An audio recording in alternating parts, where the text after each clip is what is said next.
Blog Talk Radio.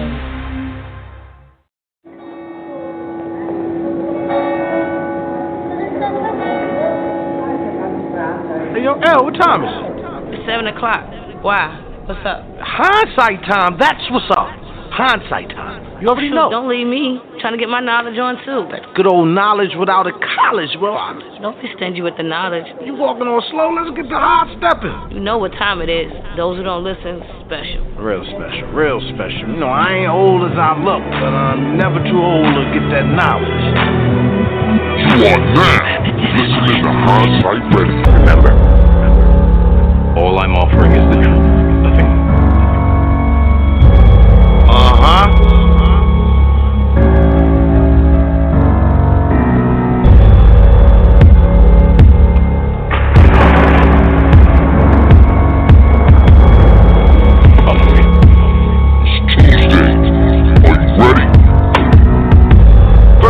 Say peace to the gods.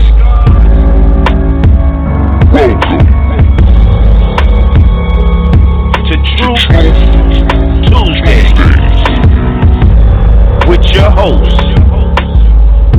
Akeem L. He knows more than you can imagine. The truth. Well, the truth is, you got to get yourself together. The truth is, you got to get your mind right. The truth is, you got to get your paperwork in order. The truth is, Hindsight Radio. I'm listening, but are they listening? Hindsight Radio. What you talking about? Okay. What about Tuesday? Yo, Akeem, pick me up. Yo, turn that on, son. Welcome to Blog Talk Radio. Please hold and you'll be able to listen to the show. At last. Hindsight Radio. The truth is Tuesday.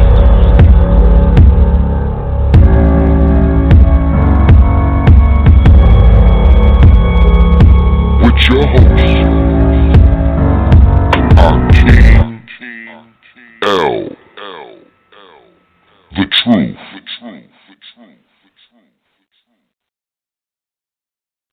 Peace, everybody. Peace to the gods. What's going on? Thanks for tuning in to another episode of Truth Tuesday here on Hindsight Radio, the information station changing the nation. Hope everybody's having a good week so far. Hope your family's doing well. Hope you're having success, prosperity, and good health in all you do. We have a couple announcements. We have the tonics on my site. They're in. I'm going to be picking up some tonics Friday for the Supreme Cleanse, but I'm going to open them up for purchase today. And a few others. So go to my site, akeeml.com. I got the health tonics there. If you're trying to cleanse out, you're trying to lose weight, the tonics are there at my site, akeeml.com. Also, we have a seminar coming up in Detroit, Michigan. The information is at my site, akeeml.com/events. A little bit later, I'm going to have Rory on. He is Ron March's nephew. He's taking over Ron March's show in his absence. We'll be discussing some things, and we'll be discussing that seminar. But before I get into all of that, I wanted to, I got to give y'all my message of the day. So, I was talking, I think it was Sunday on the Sunday Build, and we were talking about God, spirits. Who are we? What are we here for? What is our purpose? And who really is God? What is God? These are questions that have been asked throughout the years, the centuries, thousands of years, and every time you ask someone, you're going to get a different answer.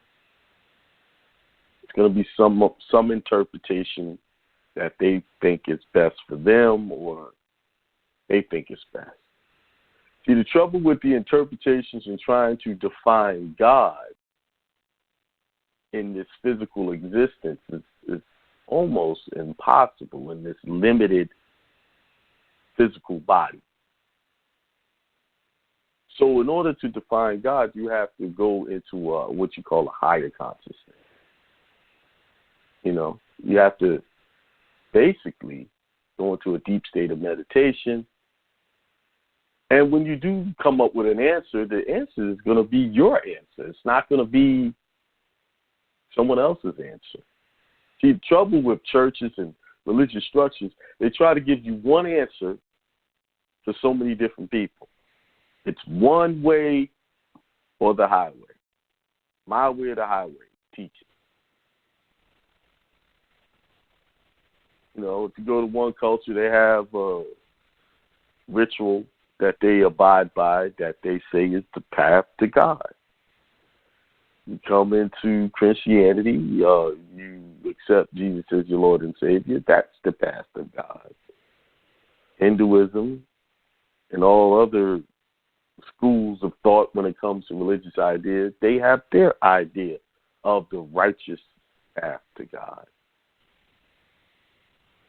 But it's only going to be one way you're going to come up with that answer. You got to stop looking outside of you and look within you. And then you will see who is God. You will see that God is you and everything around you. God is everything and nothing at all. He encompasses all things. And I really don't like to define it as a he.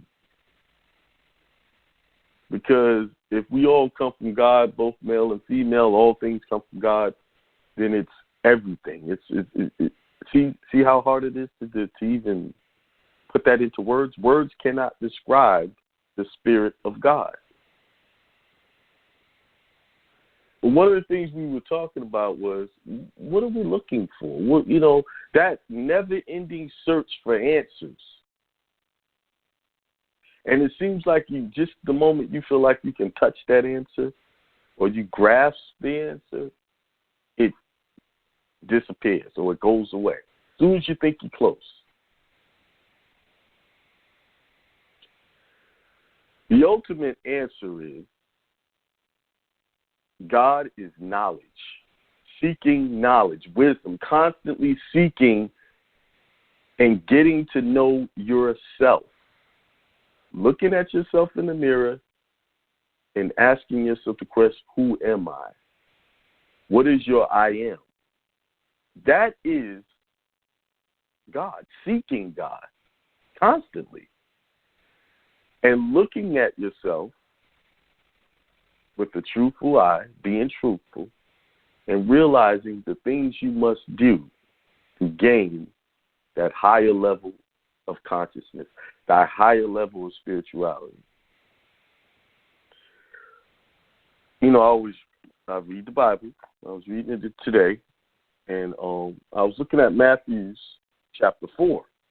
Chapter 4 goes over when Christ, after he got baptized, he went into a 40-day fast. And after he went into his 40-day fast, the devil came and tempted him 3 times. We deal with that today. The moment you decide that you're going to rise to a higher level, that's what Jesus did when he got baptized. He had knowledge, and he went to John the Baptizer, and he got baptized. Then the Holy Spirit came down and said, "This is my son," basically. Then after he did that, he went into a fasting period. And then he was tested 3 times. So every time you want to go to a higher level in life, you will be tested. Every time you decide that you want to make a change, you're going to be tested. The very things that's still inside of you that you need to get out will confront you. See, nothing is happening that you see in the physical outside of you that's not. It's always inside of you. What you see is what's inside of you. You have to purge that. You know, I deal with that daily. The moment I make a commitment, I get challenged. And when you make serious, the more serious your commitment is, your desire to do more, the more significant the challenge is. What are you going to do? After Jesus had fasted, he was confronted with food. He was famished. And he said, man cannot live on bread alone. Oh, let's see exactly what that says. Hang on. It says,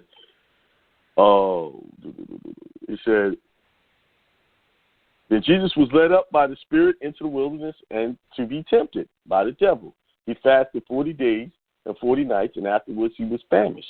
The tempter came and said to him, if you are the Son of God, command these stones to become loaves of bread. But he answered, it is written, one does not live on bread alone, but by every word that comes from the mouth of God. Now, why was that said? He said, not bread, but the word.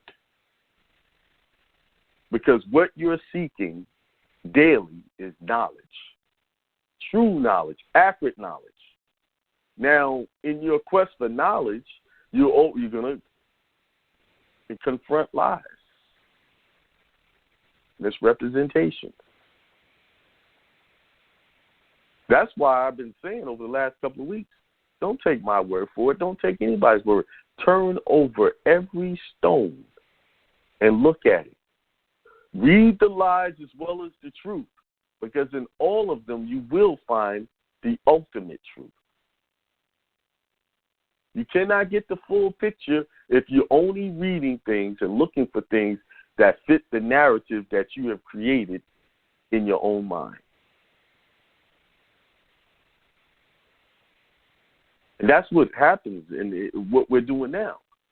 You know, someone says something, and you take that word as if it's God. You know, when you believe in somebody's word, you basically putting their word on the level as God's word. When you say that's the truth, because God is truth, right? Truth is light. Truth is wisdom, knowledge.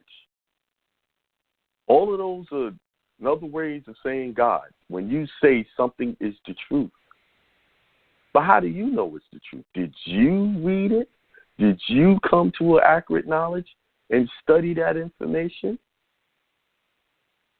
Too many of you guys are taking people's word for it, and because you take people's word for it, you don't want to do the study yourself. You pay thousands of dollars to people to do something for you that you could have done yourself. You will never receive the fullness and the wholeness of any message or any information until you dig down and you open up those books and you take time for yourself to get this knowledge, to get the quest of seeking God in you, the ultimate knowledge, the ultimate wisdom, the mastermind knowledge. That's the quest. That when you're seeking true wisdom, nothing fills you up more than that. Because with knowledge comes power, with knowledge comes prosperity. With knowledge, you know how to navigate your relationships, whether it be a business relationship or a marriage, relationship with your children, with knowledge and wisdom.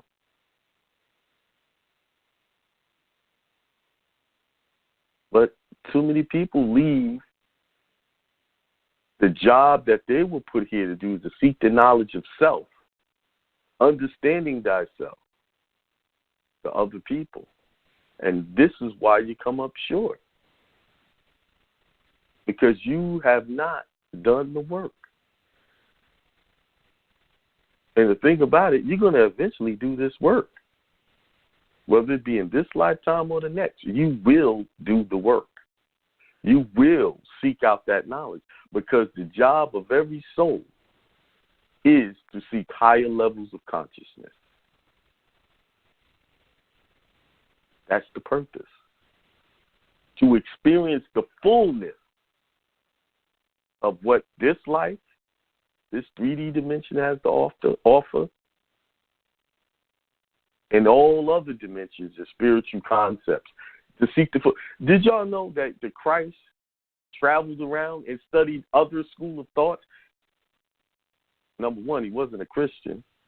We called him a Christian after he died. So-called died. You know, that's the way the story goes. Christianity was created 100 to 200 years after the so-called Christ died or walked the earth. So it ain't Christianity you're seeking only. It ain't Buddhism. It ain't Taoism. It ain't Judaism, Hinduism, and any other spiritual. It's the wholeness of all of the information put together that gives you the full picture. Now, the second temptation was this. Then the devil took him to the holy city and placed him on the pinnacle of the temple, saying to him, if you are the Son of God, throw yourself down, for it is written, he will command his angels concerning you, and on their hands they will bear you up, so that you will not dash your foot against the stone. So basically the devil said, jump off this thing, kill yourself, and God's going to save you. Just call your angels, and they'll help you. How do we compare that to ourselves today? When you do not take on the responsibility to understanding the true knowledge and gain accurate knowledge of who you are, you basically throwing yourself off a cliff or whatever to sudden spiritual death, hoping that God's going to catch you. Isn't that what they teach you in the church? Oh, God's going to come save you. Just wait on him. No, you don't tempt the God in you that way. You have to seek always accurate knowledge. What it says, put forth the kingdom of the heaven first, then all these things will be added to you. What is it saying? The kingdom, the wisdom, the knowledge, the accurate information. With knowledge, you can do anything. Accurate knowledge. You can create a business to do commerce with. But no. See, most of us today are working off this knowledge. Go to school, get a good education, get a good job, work for someone, get a pension, and retire, and just be okay. That's the teachings. That's not what you were here to do, to live out what someone else is telling you to do. You came here with a set of goals. Yes, just like they say, write down goals and so that you can see it, make the vision plain. You had goals before you got here. You had milestones you wanted to reach. So when you see people, some of these people that are homeless or some of these people that are struggling with drugs, that's a actual, whether you want to believe it or not, that was a goal of theirs, to go that route. That wasn't an accident. They wanted to experience that. Why do I know they wanted it? Because they were experiencing it. They're doing it. A lot of people don't know that just happened. No, it did nothing. It just happens to anybody.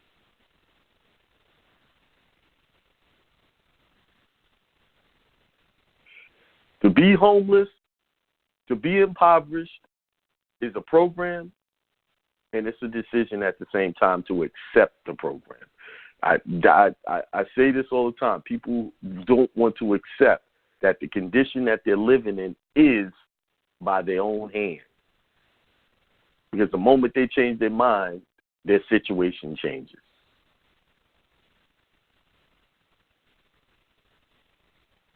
We must take responsibility. Now, the next one. See, don't commit spiritual suicide by hoping that the information you get is accurate. You should know. You should be studying. You know what the best information I get? I read a lot. I read pretty much half the day today. Half the day yesterday. But the best information I always get is when I sit quiet, everything's turned off, and I meditate. The real information comes there. That's what that download, the connection to the mastermind. Some call it the Akashic Records. I call it the spirit coming in, ministering to me, just like when Jesus, after he fasted, he was ministered to after he went through his temptations. Now let's get to the third one. Jesus said to him, again, it is written, do not put the Lord your God to the test. Meaning, don't put him to the test. Do your due diligence. Study. Learn. Keep seeking knowledge. Again, the devil took him to a very high mountain and showed him all the kingdoms of the world and their splendor. And he said to him, all these I will give you if you will fall down and worship me. Jesus said to him, away with you, Satan, for it is written, worship the Lord your God and serve only him. And the devil left him, and suddenly angels came and waited on him. So the third temptation was he offered him material possessions. Fall down and worship me, and I will give you all these things. You know, you see this every day. We see this in the entertainment industry. A lot of these people, in order to get this fame, this worldly fame, they do acts of obeisance to people or entities to get their success. And for a short time, they get. Seem like they have everything. See, what the devil didn't tell Jesus, well, I can give you all these things, but he didn't say it was going to last. Yeah, you can have temporary success and be up there on the rise and everybody noticing you. But even on the smaller level, we do that with jobs. Working for people. We forsake our spiritual path for one reason, because we need a job to pay our bills and things like that. That's understandable. And on some level, people don't really see how they are forsaking their true purpose. Because I know that's your true purpose because most people are going to jobs they hate. So if you hate it and you don't like it, that's not your purpose. But yet you won't stop and try to change that. Because the moment you change your mind and feel like, I don't need this to survive, I can create something else to survive. Some people, oh, Akeem, you sound crazy. Not everybody can do that. Yes, everybody can do it. But no, everybody will do it because everybody will not take the time to change their mind. Not take the time to expunge all of the misideas that they were given since they were a child. They will not let go of that. They want what they think is safe. The security of someone else paying them. And I'm telling you, that is not security because I've gotten laid off 3 times and 5 once in my life on jobs that I thought I was going to have for a long time. There is no security in working for someone else. There's only security in seeking forth the kingdom of heaven, the seeking forth the higher consciousness of the God in you. Because through that higher consciousness, you will be able to create good health, wealth, prosperity, peace, and love in your life. But Very few people want to do that, because doing that, you will go through what Christ went through, the temptations of going back and taking the easy way out.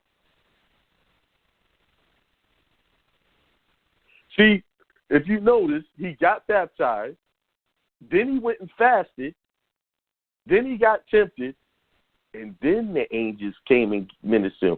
What did you think the angels came and did? They came, he couldn't get the next level of knowledge, of higher consciousness, because there's levels to this, until he went through those tests. He went through that, and then the angels came and gave, okay, now you ready for this higher information. There you go. This is why some of y'all can't get it. Like, I have been to seminars and told y'all flat out how to do something. This is how you do it. Here's your instructions. And people still call me up, hey, can you do it for me? Why is that? You're not seeking the knowledge. You're not connected to the spirit of getting this information. That's why only certain people have it. Only certain people can see it. Because me, myself, I rely on one thing to give me information. The God in me. To expose me to the right page, the right book, the right people, the right circumstances, the right situations to bring me the information. I got information to drop on y'all tonight. Related to the Moors. That Marco, thanks to him, he sent me something. I was doing some reading on something else, and he sent me something. Marco sends me a lot of stuff. And for some reason, this one thing he sent me, I decided to read it. I've read his other stuff, but this one I decided to read it, pretty much try to read it as much as I could. And I came to a realization of why our people are in such bad shape here. So I hope y'all understood what I was talking about. I know I'm preaching to y'all. You will never get to the higher states of consciousness, the higher states of peace, prosperity, and wealth until you change your mind, until you stop and take some of your free time away from TV and all the other distractions and read, study, seek out the information. Go within and say, hey, I want the truth. I told you what happened to me when I asked for the truth. I got the truth. I got hit with it in my face so hard. It was a wow moment, like, oh, wow. Then once I got the truth, I had to deal with the truth, what it really was, and say everything I was taught was not true. Although the people who gave it to me meant well, it wasn't the truth. You know? That's what you're going to have to go through. You're going to have to go through. It's like cleaning out the body, purging out all the poisons in your body. You go through a period of pain and discomfort. You know? When the earth is going through a cleanse, and one of the ways it cleanses itself is through rain. You get a heavy, over the weekend we had a heavy rainstorm. It's cleansing, right? Then after it comes, the day is nice and pretty, the sun's out, the birds are chirping. That's what happens to you. You have to go through a storm inside yourself. But y'all don't like storm. Y'all don't like discomfort. I mean, for me to say I like it, I don't know if I would say I like it, but I know it's part of my growth. I know it's part of my process, so I accept it. You know, these last couple of months was a bit uncomfortable for me, very uncomfortable, challenging. But I know I had to go through that.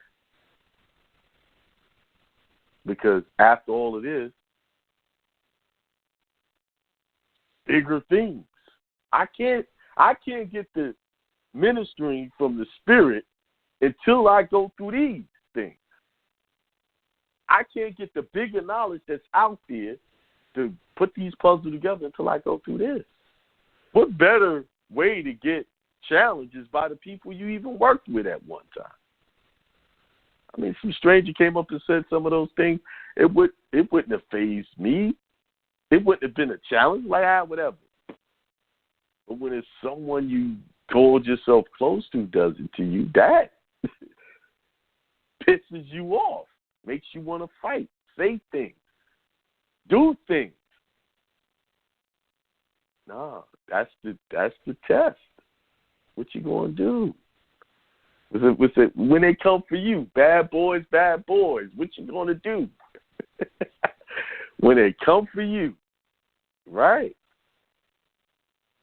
Yeah. The more and more I go through these, I see the light. You know, I see it. But anyway, Marco sent me this email, and the title of this email is, we're going to go through this, and then we're going to get Rory on the line, and we're going to chat it up. And we're going to take some calls. And remember the rules. When I get on, the first thing I want to hear is something positive. I don't want to hear any of y'all's problems until I hear what's good in your life. Because when you talk about what's good in your life, those problems don't seem so big. Whenever you having an issue, don't call it a problem, call it an issue or process, and be thankful for it. Because trust me, when you're going through those things, it's teaching you something. Whatever it is, don't run from it. Walk right into it. Walk right into the storm. All right, let me find this email. 1762. It's called, the document is called A Defense of the United Company of Merchants of England Trading to the East Indies and Their Servants, particularly those at Bengal, against the complaints of the Dutch India Company being a memorial from the English company to His Majesty on that subject. And it's got London here and things like that. So, it's so much I can read to you out of this. I'm going to read this part for the sake of time. Look for the document. I can't put links in the chat. They won't, let me do it. Now, I had to do a lot of looking up of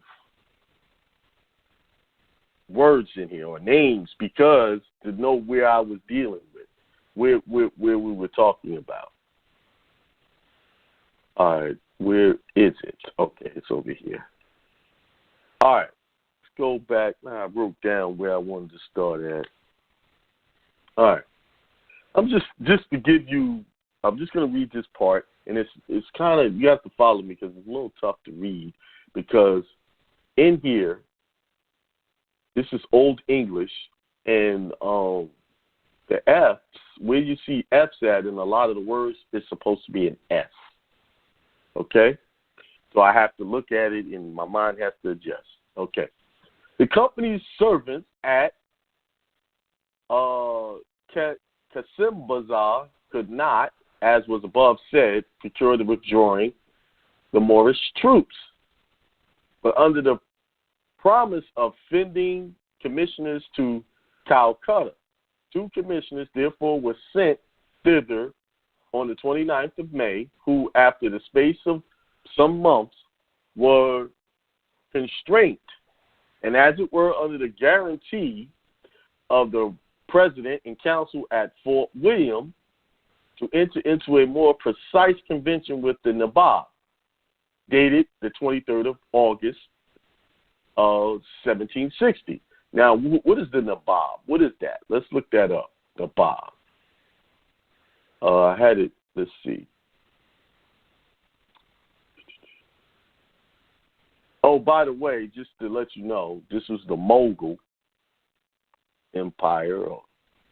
You know, Mughal, they talk about record mogul. Some mogul is somebody big, but this is where they got this word from, the Moors, mogul. Meaning somebody, let me just read the meaning. Mogul, an important or powerful person, especially in the motion picture and media industry. That's how they define it today.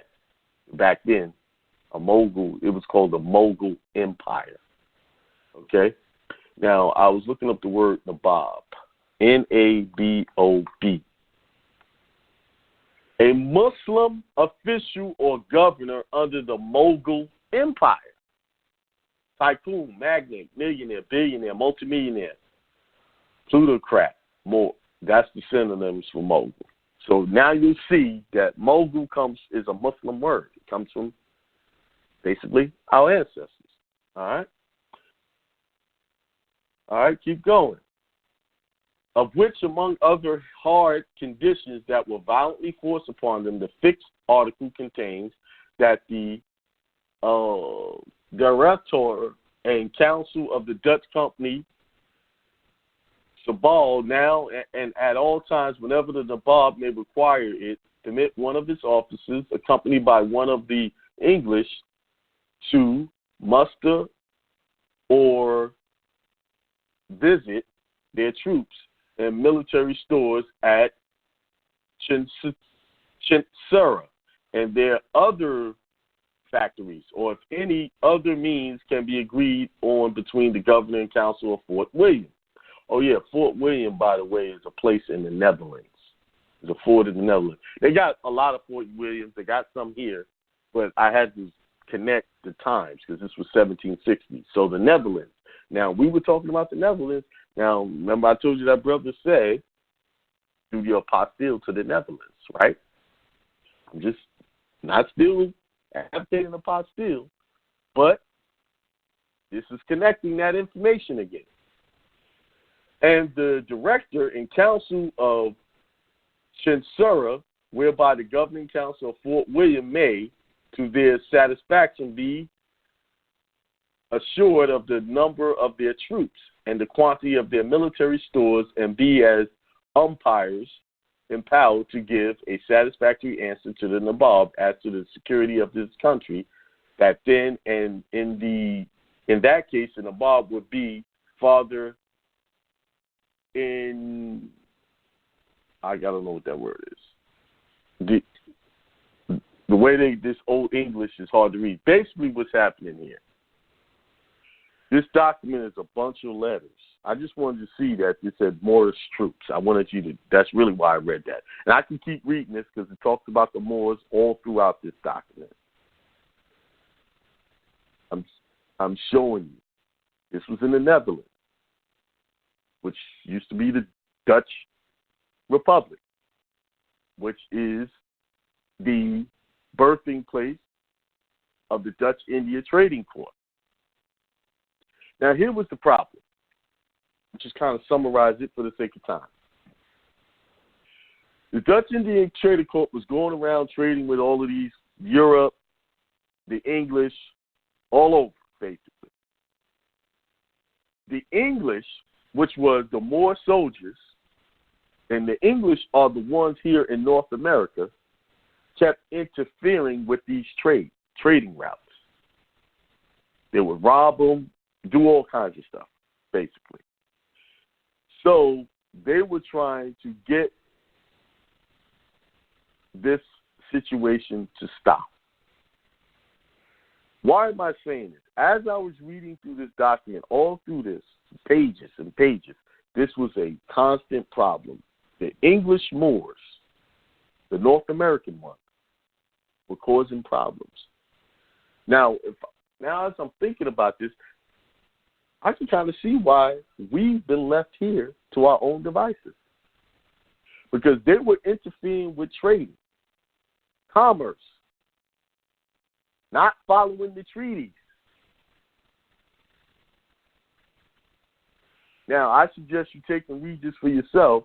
Now, the reason why I'm not reading it, because it's better for me to read it without speaking my words aloud than to try to read them aloud, because I have to substitute the right letter so I can pronounce it. I'll just read this. And therefore, it is no wonder that the Moors, depending on the assistance of their allies, turned the inability of the Dutch company to their own advantage in order from time to time to freeze considerable sums of money from them. Squeeze, I'm sorry. See, the Moors were not being honorable here. They were not agreeing to the treaties. The reason why I know these were the North American Moors, because they mentioned one word, Rat Island. Back earlier, I can go back. I'm not going to go back and read it. They talked about a place called Rat Island. Rat Island is a privately owned island in New York City. Coincidental, the Empire State. Empire building. It is approximately 2.5 acres in size and located in the City Island Harbor, which is part of Long Island Sound. It is about halfway between the City Island and Hart Island and south of High Island. It is one of the Pelham Islands. So that's how I know who they were talking about. And they referred to the Moors as being over there. The English, they referred to them as English Moors. Go back and read it. I'm just giving you a summary. And they said Rat Island is, guess what? The Bronx. I just noticed that.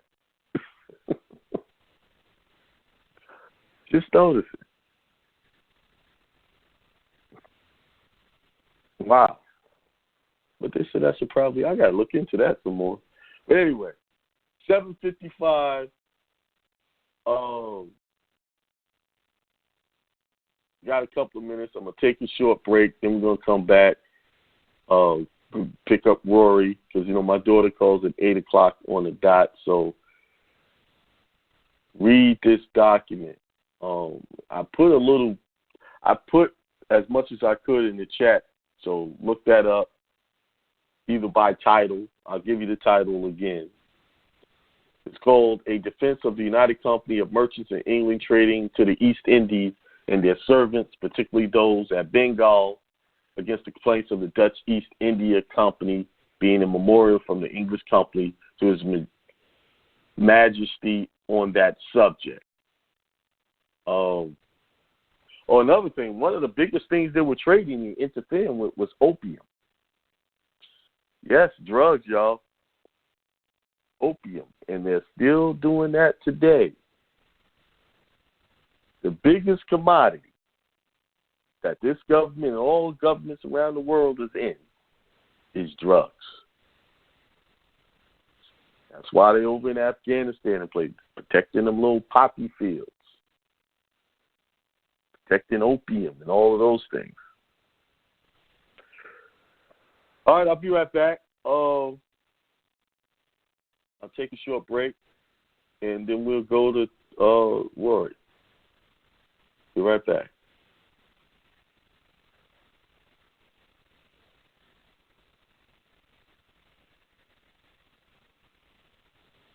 Keep it locked in Hindsight Radio. This is Hindsight Radio. I represent it. The information station changing the nation. All right, I'm back. That's right. One Love. Bob Marley. I haven't listened to him in a while. I gotta dust him off. Oh, yeah, I did forget to tell y'all something. I got some good news last week, and he probably is going to come on later and talk about it. I just want to read this email to him real quick. I have to start reading people's emails to you guys, because people send me emails of their successes all the time, and I forget to read them. And if you're listening and I haven't read yours, I'm sorry I haven't done that. I'm going to have to dig through. If you sent me an email and I haven't read it on the air, remind me of it, and so I can find it, and I'll read it. All right, here it says, good morning. I have to thank you once again. This will be one of my many success stories, and I am sure of that.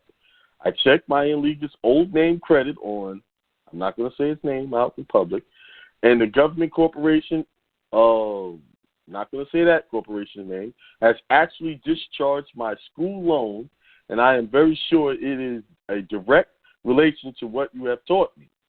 I know you showed your son's loan discharged in the seminar, and it was for $5K, and my student loans was something serious, and it was for $30K plus. I'm attaching PDFs for you to use in your seminar for proof that the processes you teach work, and it is helping us become a nation again. There you go, another success story. What process is he talking about? What is he talking about? He's talking about the passport, the national passport process. Now,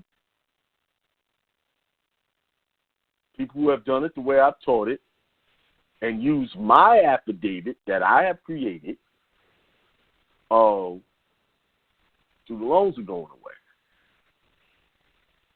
You see?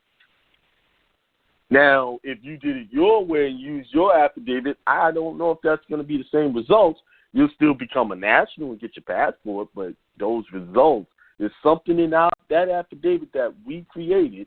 Let me change mine because, well, actually, no, that affidavit I'm using is the one that I put together. There's another affidavit that I don't use that was a joint effort.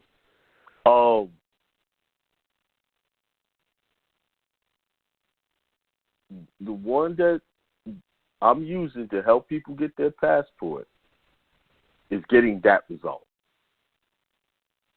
So, yes, you could do this yourself and create your own affidavit, but the language is definitely going to be different. And certain things I use in my affidavit, which gets rid of old contracts, certain wording that I use, it's not just a simple rescission of signature. And certain parts of the Constitution that I use is getting that result. Because I know other people who teach this.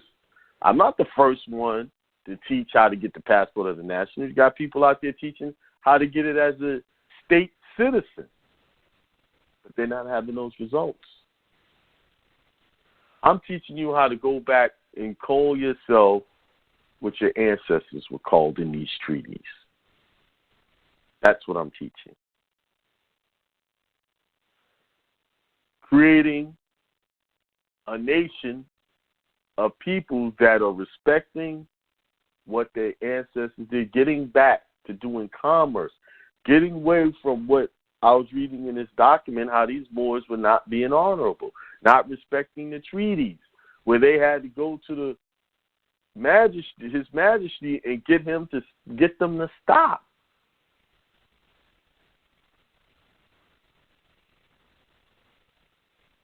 I can see why we stuck over here in this place, left to our own devices, without any help from the international community. Because maybe our ancestors did some things that that wasn't right. We have to own up and take responsibility for why we're in a position. They say, curses are passed down. But we can break them by changing our minds, doing things different, being honorable. All right, let me open up Roy's mic. This is Ron March's nephew. Peace, brother. What's going on? Hey, what's happening, man? What's happening? I am enjoying the show. Thank you. I like hearing it from another point of view, and the things that you're saying.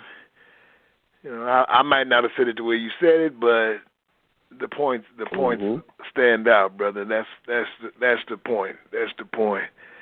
I couldn't. You went too fast with that document, that Moorish document. I put something in. Well, it's so much to read.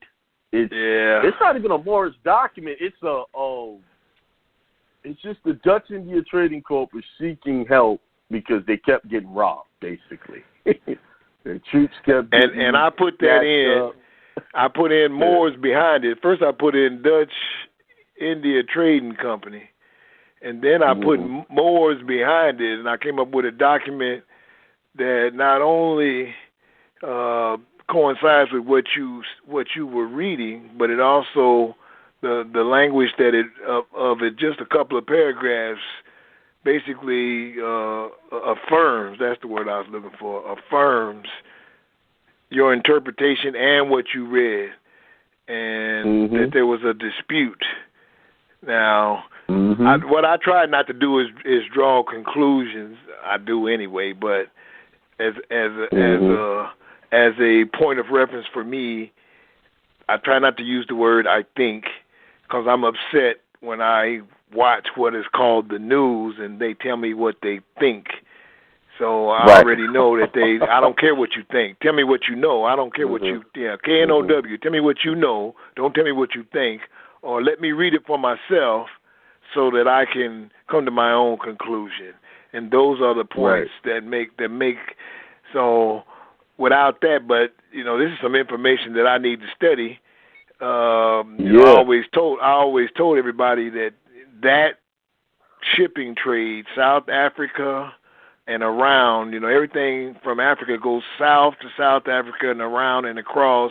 Nobody comes across the transatlantic, and they try to tell us that, but nothing comes. The only thing that comes across the transatlantic is hurricanes. So this here was coming out of East India and also coming out of Europe. And then they talk about China, because what I pulled up talked about what you said about China, and we already know from history that they had opium because the Chinese were addicted, and that's why to this day China don't want nothing to do with them, and they have such strict drug policies.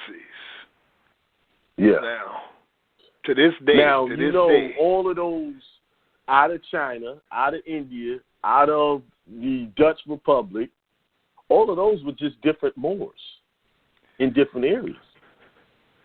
That's all it was. Because when you read it, they refer to them, their soldiers, as Moors in the document. As you keep reading, I just read a snippet of what I read today. I read a whole lot more.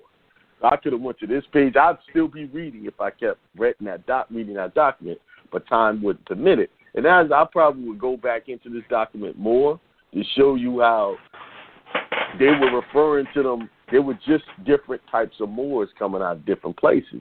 And they were just the English Moors. Then you had the Dutch. And then you had the East Indian Moors. They were all Moors all over the place.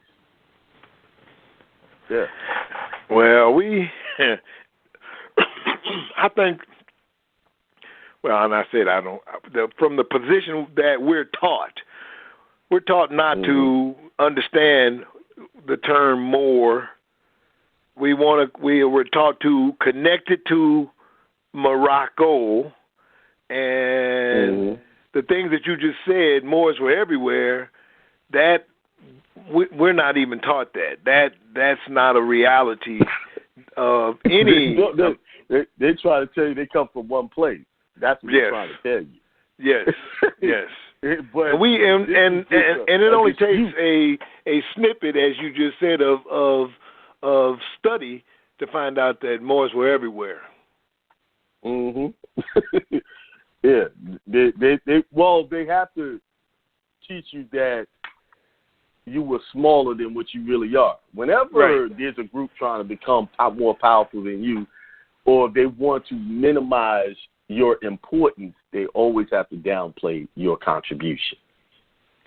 You understand? And some kind of way pull themselves into your contribution as if it was theirs. And to this day, that still happens. On every job, you get an idea, you talk about it, they tell you what a bad idea it was, and then you come back to work 2 days later, and there's your idea up on the board. And they're telling them how brilliant it was, and you sitting there looking at them saying, "Wait a minute, didn't I make that suggestion 2 days ago?" But I do like the way you start the show, brother. I'm gonna steal a few things. I'm gonna use a few things because I gotta work that in. I need positive comments. I'm with you there. I am with you there. Before you start a belly aching, you better tell me something good that didn't happen to you. That's a great way to start a conversation, because we easily to start one from the other side. So I'm with you there, brother. I'm going to use that one. You down a barrel of negativity, when you start off like that. I used to start off just listening to the problem, but, man, those problems used to weigh me down. I get so tired. And everybody pretty much got the same problem. They think their problem is different, but all of it's pretty much the same. You listen to enough people tell you what's going on, it all starts one place. How they thinking. That's it. Well, I tell people that I am a righteous man. And when I wait for their brain to catch up because they go places where I didn't go. I didn't say I was perfect. I said I can do what's right. And today, if I learn tomorrow that what I did today was wrong, I have the ability to go back and repair that and fix that. So when we use the term righteousness, we have to be careful. And then the other thing I always say is be careful how you describe the people around you because you're describing yourself. So absolutely. You're definitely describing. And then my own interpersonal is if I'm talking to you, I'm talking to me. If God's talking to, if the God in me is using me to give you a message, He's getting that same message. Got to be coming to me. So I need to listen to my words that come out of my mouth, my brother. That's true, because really, when I know with myself, when I'm talking about a situation, that's exactly what I've been going through. Yes. I can only speak from a point of experience. So when I'm sharing something, I'm not sharing it from a theory point of view. I'm sharing it from this is what I'm dealing with. That's why you got to listen to preachers and whoever's preaching very carefully. If you're in the church and you see a preacher, he's always teaching on fornication and adultery. That's all his name. That's exactly what he's dealing with, okay? Yeah, watch out, brother. Watch out now. Watch out. Because now, as I was sitting here listening to you tonight, and I know I do, I'm coming to the seminar. The Spirit already told me I needed to come.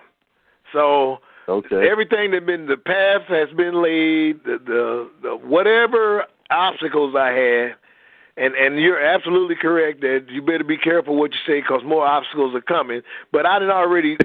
I'll be there. I'll be there. So that's okay.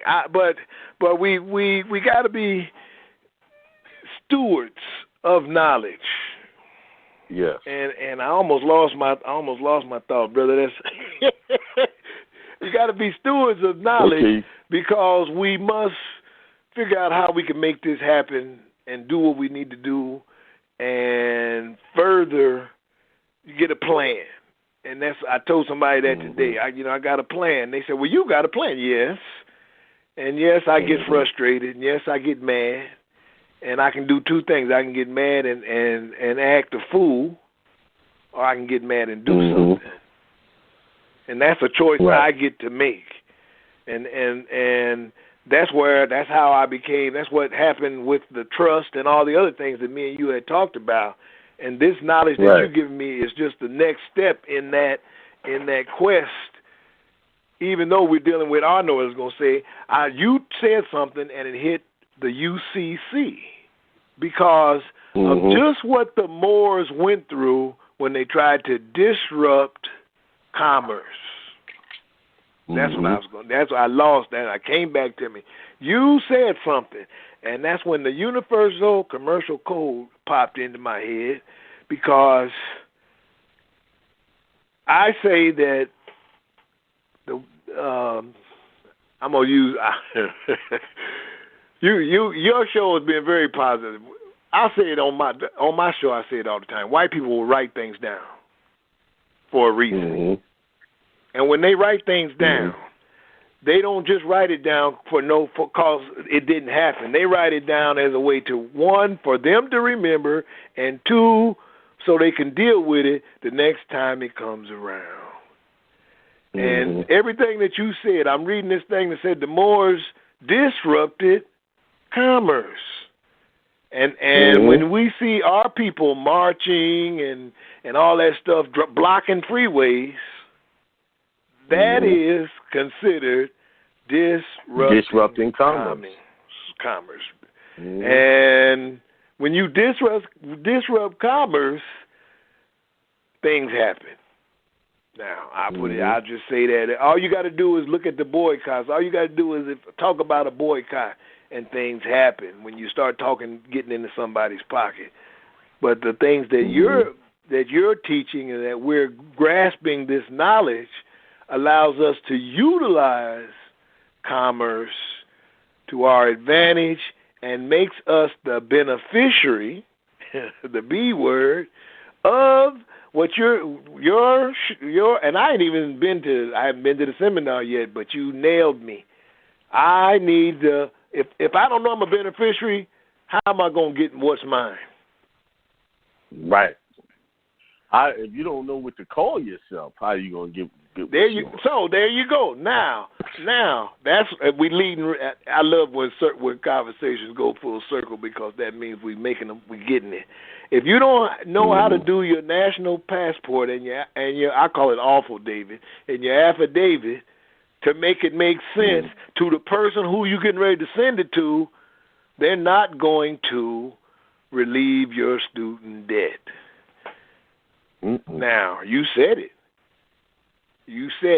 You developed a strategy, and as of right now, nobody can deal with it. Same thing with the trust. Everybody asks me the same question about this trust. You're a poor black man. What you need with a trust? Every time I hear that encourages it ain't about me. Money when it comes to there the trust. You go. That encourages me. As my cousin says, that little spidey sense on the back of my neck starts to tingle. Cause you should be encouraging me to get this to do a trust to protect my family, to protect me. But no, we don't do that. If you have a trust set up, it protects. It pretty much outlines what's going to happen to you after you're gone. Whatever you have, and the type of trust you set up. Now, explain to people what type of trust did you set up? What was I set up an irrevocable. What they call it an irrevocable trust. Now, Rory, did me and you speak prior to Saturday? No. I never even. My uncle had to tell me 3 times to call you before I. Right. Before I we called never you. talked. Now, you give the history on how you set up your trust, and then I'll explain why that's significant when you say irrevocable trust. Because coincidence, this is not a coincidence that you and I are talking, because something took place last week before I even talked to you. But go ahead. And that something is on your side of the phone, not on my side of the phone. Right. Okay. I got you. I just want the audience to be clear. And right. in fact, we have never seen each other. Never. Okay, we didn't know each other until Saturday. I had never spoken to you until Saturday. The Saturday that passed, I still haven't seen you, and I'm looking at your website. I looked at what you sent me, and we rapped for maybe 10, 15 minutes, 20 minutes tops. But what happened to me was I got with this brother. He helped me to do this trust, and he assisted me to get an EIN number for my trust. And then I stuck it in the drawer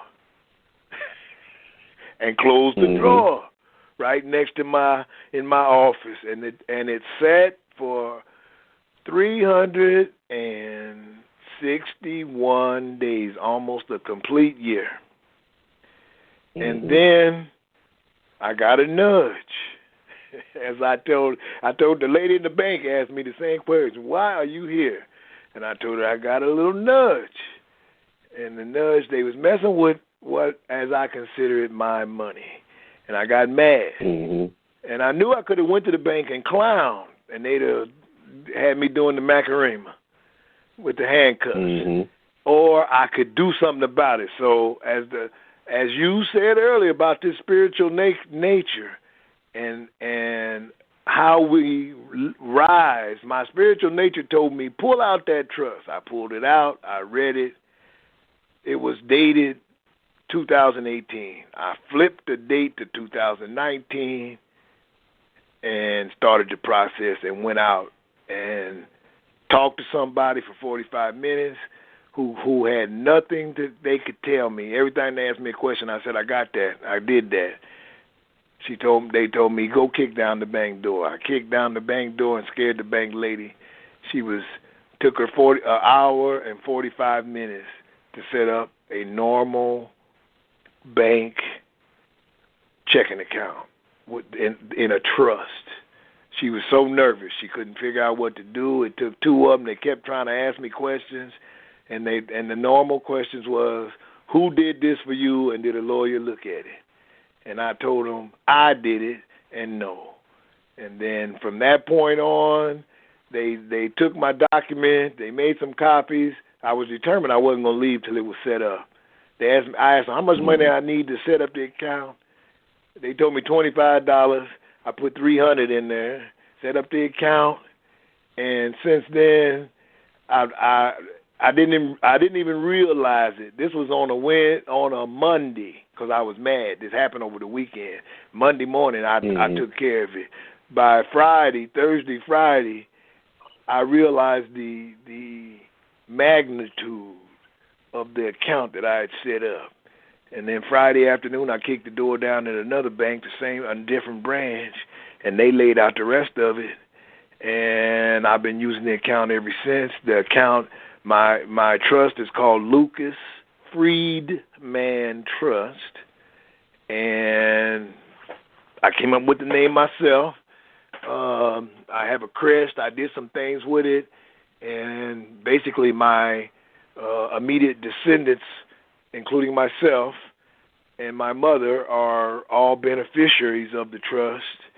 And when I jammed it through, they were so nervous and their only question was, again, who did it, and where's your lawyer, and why does a poor black man like you who ain't got nothing, need a trust? And then when I talked to the lady, I was told by my teacher to go to a bank and trust, and I'm saying that on purpose for your audience. We drive by these organizations all the time. Yeah. We don't understand, but they say it plain and clear. The one here is called Minnesota Bank and Trust, and it ain't by coincidence. It ain't a mistake. They use the term trust. And so when you must talk to them, and when I talked to the lady there, she's the one that told me that I needed $250,000 worth of assets to even talk to her. And my reply to her was, "Oh, you talking about one house, huh?" And of course she went silent on the phone, and because you're not supposed to understand commerce in the way that we must understand it. And I'll give you a prime. Right. One of my good analogies. We drive down the freeway all the time, and we get in the rural areas, and we'll go by a farm, and he'll have one big silo in the middle, and 4 or 5 silos around that. And then you look down to the ground, and he got about 5 or 6 John Deere tractors. Now, if you ride by that and you don't see money, you've been deceived, because John Deere tractors cost $50,000, $60,000, $70,000 per tractor and up. Yeah. They can run $150,000 for one tractor. And these silos, we don't even want to talk about the money that it costs to just construct them. And then, so you're riding by commerce all the time when we ride through the freeways, but we don't understand it. And then for you to walk into a bank and do this, and to do what you're talking about, my brother, as far as nationality and passports, and then everybody asked me the same question: you're being deceived, and I know my nationality. Why do I need to do this way? What benefit is it for me? And I'm already getting everything I need. They're taking care of me. So then you must convince me. And so, and that's because I've been drinking the Kool-Aid for so long that even though when I use this as an example again, we think that we've been taught that vanilla is white and vanilla is dark. All you got to do is look it up. Vanilla bean is black. Yeah, it's a black. Right, vanilla bean is black. We've been taught vanilla is white. Well, we can't say nothing. You can't get mad. You can't get mad, my brother. You can't. In Michigan, we think that the Flint water is clean.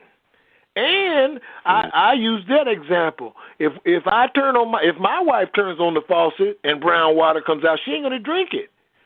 But if enough people tell you nothing's wrong with that water, boil it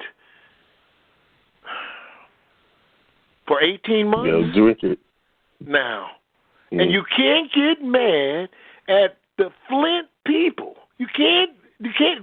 They are victims. If we, you and me, brother, don't do what we do to enlighten, that's my point. We gotta. That's the only reason I do it. That's the only reason I tell them that every show. That's the only reason I do it.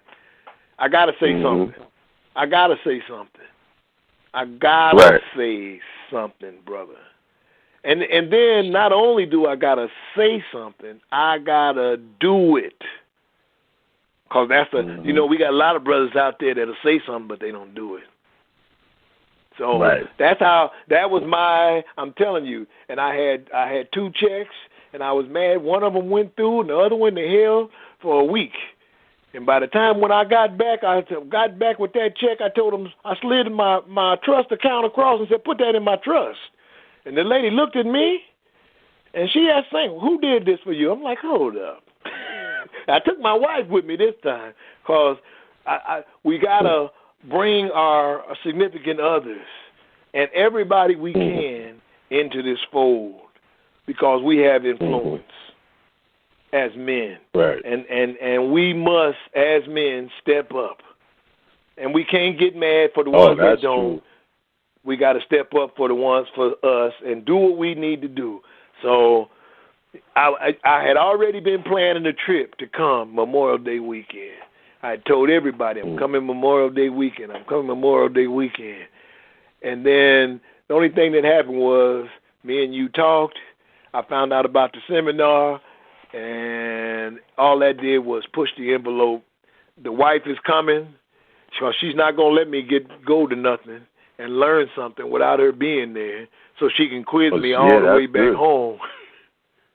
Now, and I already know that's coming. And she goes upstairs and listens to my show on the slide, and everybody tells me after the show I'm too fired up. I get fired up after the show and get mad.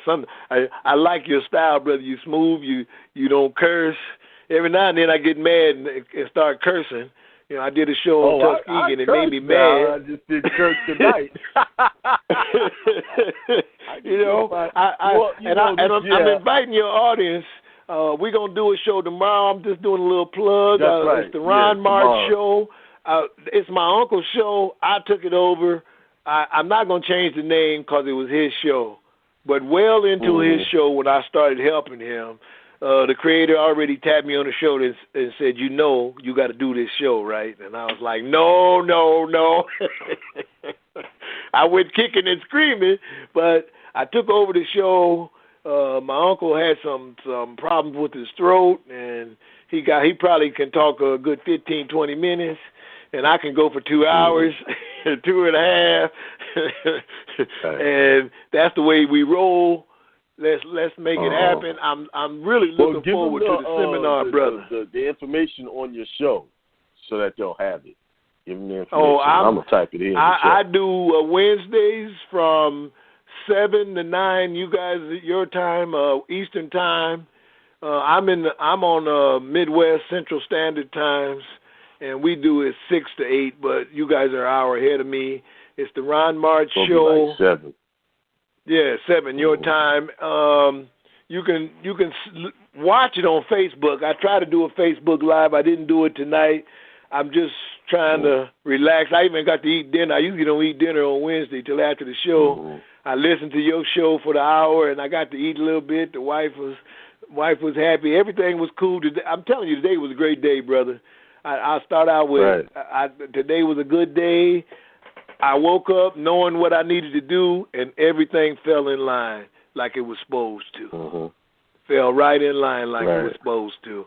And I just say, if we do what's right, do what's right. Be righteous one day at a time. That's all you can do. That's all we can do. That's brother. it. That's all we can do. That's all we can do. And you know, you use the Bible. You know, I don't. Okay, for a reason, but it's okay, cause I was right there with you when you did the 3, and I already knew what the first one was. A man cannot live by bread alone. When I was in his, when you said it, I was out here. That's where my brain is. Need knowledge. Now, knowledge to get your own thing. So I'm with you there, brother. I think that this God, the God within, you must tap it, and then go with it, and then you'll be head and shoulders. You won't jump off a bridge because you'll know better. You won't be tempted because you'll know better. You know, I quit drinking, and everybody around me came up to me and said, "You quit drinking? Yeah. You quit smoking? Yeah. I quit eating candy, and I lost 30 pounds in a week. Now, I was 240. I went down to 215 in like a month. I quit eating candy. And I can walk by it in the store right now, and it don't even bother me. Now, because you made a decision, that's why. You made a decision. Yes, I decided I had ate enough candy. I decided I needed to take care of myself, and there we go. That's how and everything that I'm not a Reverend Ike fan, and you had read that on me. I'm glad you played it tonight because I'm gonna tell you right now, I had never listened to him. I heard so much negative. I like Reverend Ike. I heard so much negative about him. I never listened to him. So tonight was my first night listening to him. And I told you I was gonna listen to your show. And I enjoyed it, brother. I enjoyed it. Now, what did you talk about with a trust that keyed you, that spurred our connection? Well, what happened last week, I was reading the IRS code.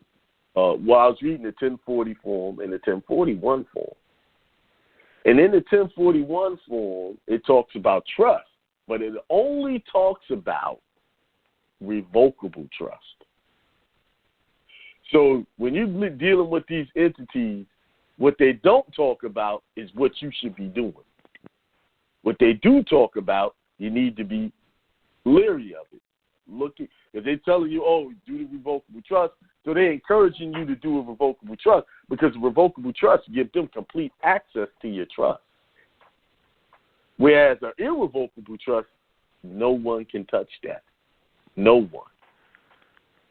There's no tax liabilities like it is with a revocable trust.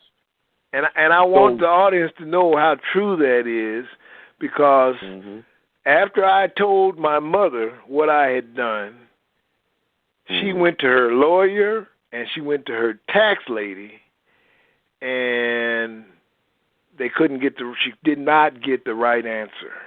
And I told her what answer they was going to tell her. In fact, I told her that I was going to charge them if I had to teach them how to do it. I was going to charge them. I told her that. I said, I'm not going to teach you paying them big money to do what I'm giving you for free.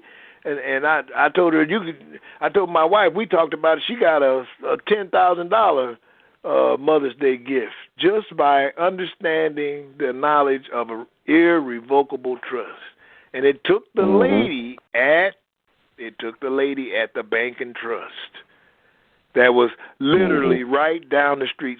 My mom lives in Houston, in the suburbs of Houston, and she literally went down the street, found a bank and trust right down the street, kicked the door down, and it took that lady to tell her that the IRS can't touch an irrevocable trust. Like this bank and trust, like BB&T is a bank and trust. It's a lot. They're all over the place. They used to be widespread. And then what kicked me into high gear was Donald Trump. Donald Trump has a trust. He's part of a trust. And one of the checks that he had written was on the internet, and it said Donald J. Trump trustee on the check right in the corner. And of course, we see Donald J. Trump. Man, come on. And probably, I don't know. I'm gonna say this. He's probably sovereign and has done these documents that you talking about, this national passport. Because he ain't never paid no taxes, and he don't think it's no big deal, and all his boys he threw under the bus. His boys is going to jail like crazy. Well, they didn't do it like he did it. That's why. That's my point. That's my point. That's my point. And he's untouchable, and they go to jail. Wait a minute. He's not. He's set up. He knows. See, Donald Trump been telling everybody, like he said, they don't like you to use the word nationalist. And he said, well, I'm a nationalist. But see, people in this information understood what he was saying. I knew what he was saying. But everybody, they tried to say he was trying to say he was a white nationalist. No, he wasn't saying that. He was telling you what we've been trying to teach y'all about being a national. You know? So, but see, again, words, we have been so poisoned by words. Words have so poisoned us. That's why we don't know who we are. We're colored. Right. We're Negro. We're niggas. We're black. We're African Americans. And some days we're all of those things. Just depending on what time of the day it is and where we are. Sometimes we're all, and as long as you're one of those things, you're going to be vulnerable because you're basically nothing. But right. And some days, and the sad part about it, some of us are living out those titles. You know, they acting out those titles with pride at that. You know, with your chest stuck out. And not realizing the damage they're doing to themselves and their community and the people around them by acting like that. You know? So, well, I got a bunch of callers here. Oh, man, you got callers. Well, it's your show, brother. I appreciate you. I want y'all to know I'd like for y'all to listen tomorrow. We're going to talk more about the seminar. I think we're going to do 2 days, maybe next Wednesday or Tuesday or nothing. I'm going to start listening to the show at least once a week. Like I told you, I need to hear another show and call in. I won't call in all the time. I'll let the others. But if they have any questions about a trust, I'll answer the ones I can, and the ones I can, I'll do the research. So that's my line. We do the research. You got to do your research. And I'm with you, brother. Don't say you heard it on Rory's show. Don't say you heard it on the Ron March show. Say, I read it and got it on this document. And then you become power. Because if you say you heard it on my show, they're going to attack you with both feet. Now, if you say, I know it, and here's the document to prove it, where does it say this? Now you're standing on your own, and that's the only way this becomes power. I can get the national passport, but if I don't understand the process and what this affidavit means and understand the power of a notary, without that, and those things make it so powerful that you can stop a court. You can understand the judge. You walk into a judge's as he tell you his playpen. This is my jurisdiction. It is, but you can paperwork it. You can put some paperwork on it, baby, and that's what I did. That trust is power, and nobody can touch it but me and my family, and that's important. All right, brother. I'm gonna let you go back. To your show? Excuse me? You got a number you got a number that you want to give to your show? Hold on. Yeah, my number is you can pull it up on Blog Talk Radio, or you can call in. The number is 319-527-6054. Remember to press 1 if you want to join the conversation. Again, that's a Wednesday from 7 to 9. That's East Coast time. The number is 319-527-6054. Tomorrow, I'm going to have the good brother on the show. Brother Akeem's going to join me, and he's going to see my style a little bit as I saw his style. And we're going to make it happen, y'all. And I'm encouraging, if you can make it to the seminar, I'm encouraging you to go, even if you don't use the information right away. You'll become responsible for it, and you will use it because you'll have to. The Creator go force your head to make things happen, and that's what it's all about. That's why He's doing it. And you might say, I can't afford it. You know what? You can't afford not to. Now, and the money. When I go on vacations, I always go to the hood. I tell my wife, we need to go to the hood. If I can buy a $400 plane ticket and rent a car for 3 days and get a hotel room, I certainly can go to the hood and buy a piece of chicken, or go to the hood and visit the black bookstore or something of that nature to support black business. So just so that we understand each other, and we just need to connect this. We need to connect it. So that's my spin on life, brother. I just got to do what I need to do, and I already know my next I already KNOW know my next job. It hit me today. I gotta push the trust, and I gotta set up a business to teach and do trust management, so that everybody, and teach you how to manage your own trust, and show you that you need to pick the next person. I've already picked the next person to run mine. Right. They don't know it yet. You gotta learn how to pass the torch. Yes. You gotta learn how to pass the torch. If something happens to me, I need to know that everything's going to keep somebody's in it to win it. And everybody, as you said, ain't in it to win it. So you got to pick the right one. And all you got to do is go back to bar mitzvahs and all those other things that the other people do. They do. They pick the right person, and they don't train them all. They just make you think they train them all. They don't train them all. They pick the right person, train that person to run it for the whole family. Now, and we've been so destroyed as a family that concept is even foreign. But I got to pick the right person. That person's got to be, my favorite word, fair, which don't mean nothing. That person has to be conscious. They have to be aware, and they have to make good decisions even when other people don't like it. Now, for the sake of the whole and not the parts. So, there you go, brother. There you go. You got it, brother, man. Thank you for coming on. I'll be on your show tomorrow. Yep. Same time as yours. We're going to make it happen. And I appreciate you, and I can't wait. I get up there. I can't wait to get to the Big D. I used to work at Fago. I didn't tell you that. I used to work at Fago on Gratiot. When I was in college, I came up there every summer and worked at Fago during the summer.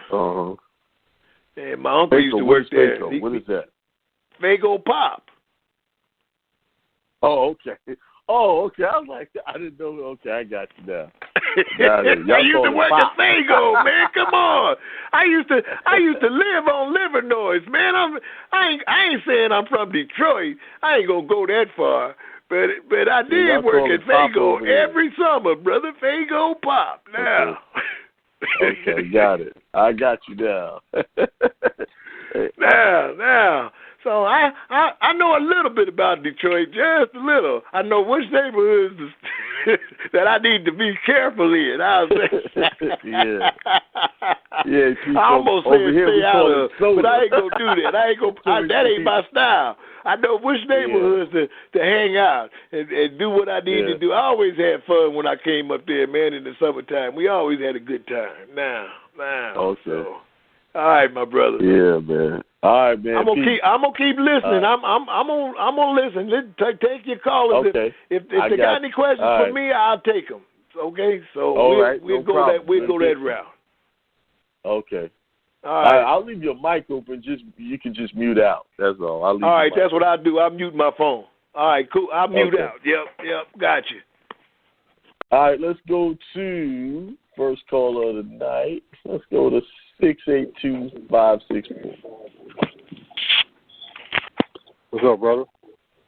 Hey, what's going on? Peace. What's going on? Oh, man, peace, brother. What's going on, Drew, with me, man? I like that message you were talking about earlier about you speaking on the spiritual side of things.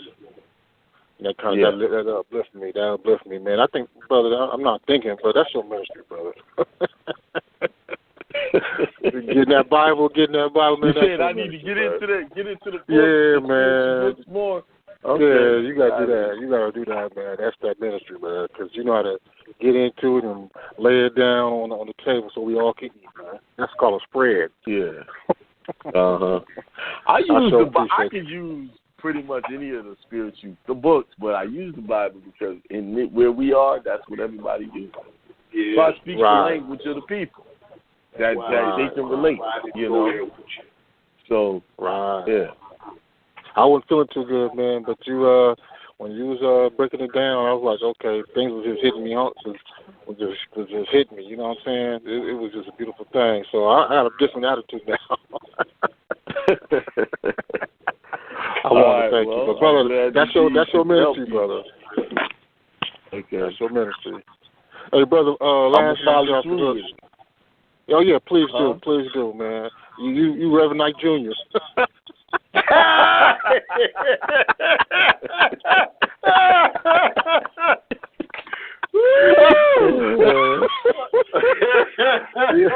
Reverend Jr. Well, you know what I'm saying? Hey, the characteristics. Yo, but I just, you know what, Reverend Knight to me, he says a lot of stuff that I had thought before I even heard it. And I was like, and he makes sense of a lot of things that I Well, check this out. The reason why I say that is because Akeem, he come with that spiritual understanding, and he breaks it down, and it's all positive to make you be accountable for what you think and how you think. You know what I'm saying? That's what brings your prosperity. Right. That's the key. The key is, in order to change your life, you have to change your mind. And the thing about it is, if you're in a bad situation, only the way to change it is to change your mind. So that's what I'm talking about. People are in bad situations. I know a person in a bad situation right now. Right. But they're going to continue to be in a bad situation because everything else is the problem. Okay. You know? Everything else. Oh, it's because this happened, because that happened. No, it's because the way you thinking happened. Right. It's you. People think taking responsibility means looking down on yourself. Right. You understand? Taking responsibility is looking up to yourself and saying, okay, wait a minute. I did all these things and it led me to this direction. Now all I got to do is change a thought and it's going to lead me in another direction. There you go. That's looking up. That's not looking down.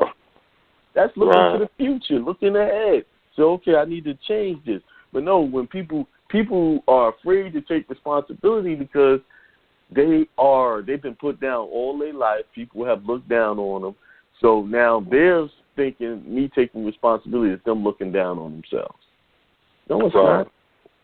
Taking responsibility is looking up on yourself, picking yourself up and keeping going and keep it moving. There you go. Because you ain't going to never get out of your situation until you realize it is you that put you in.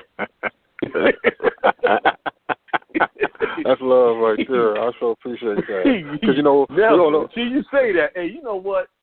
I'm here. I give you good examples. I had, just in my personal situation with the transition of Hindsight Radio and all of that, I put myself in that position to receive that type of treatment and to go through that. Right. Mm-hmm. Why? Because I saw things that I didn't agree with it, but I didn't say anything. Right. And I let it ride. And the ancestor said, well, listen, bro, you know better than that. But, you know, since you don't want to do nothing about it, we're going to do something about it. And now we're going to see what you're going to do with that. Wow. Okay. Once we shake you up a little bit, what you going to do? You're going to sit there and whine about it and not take responsibility?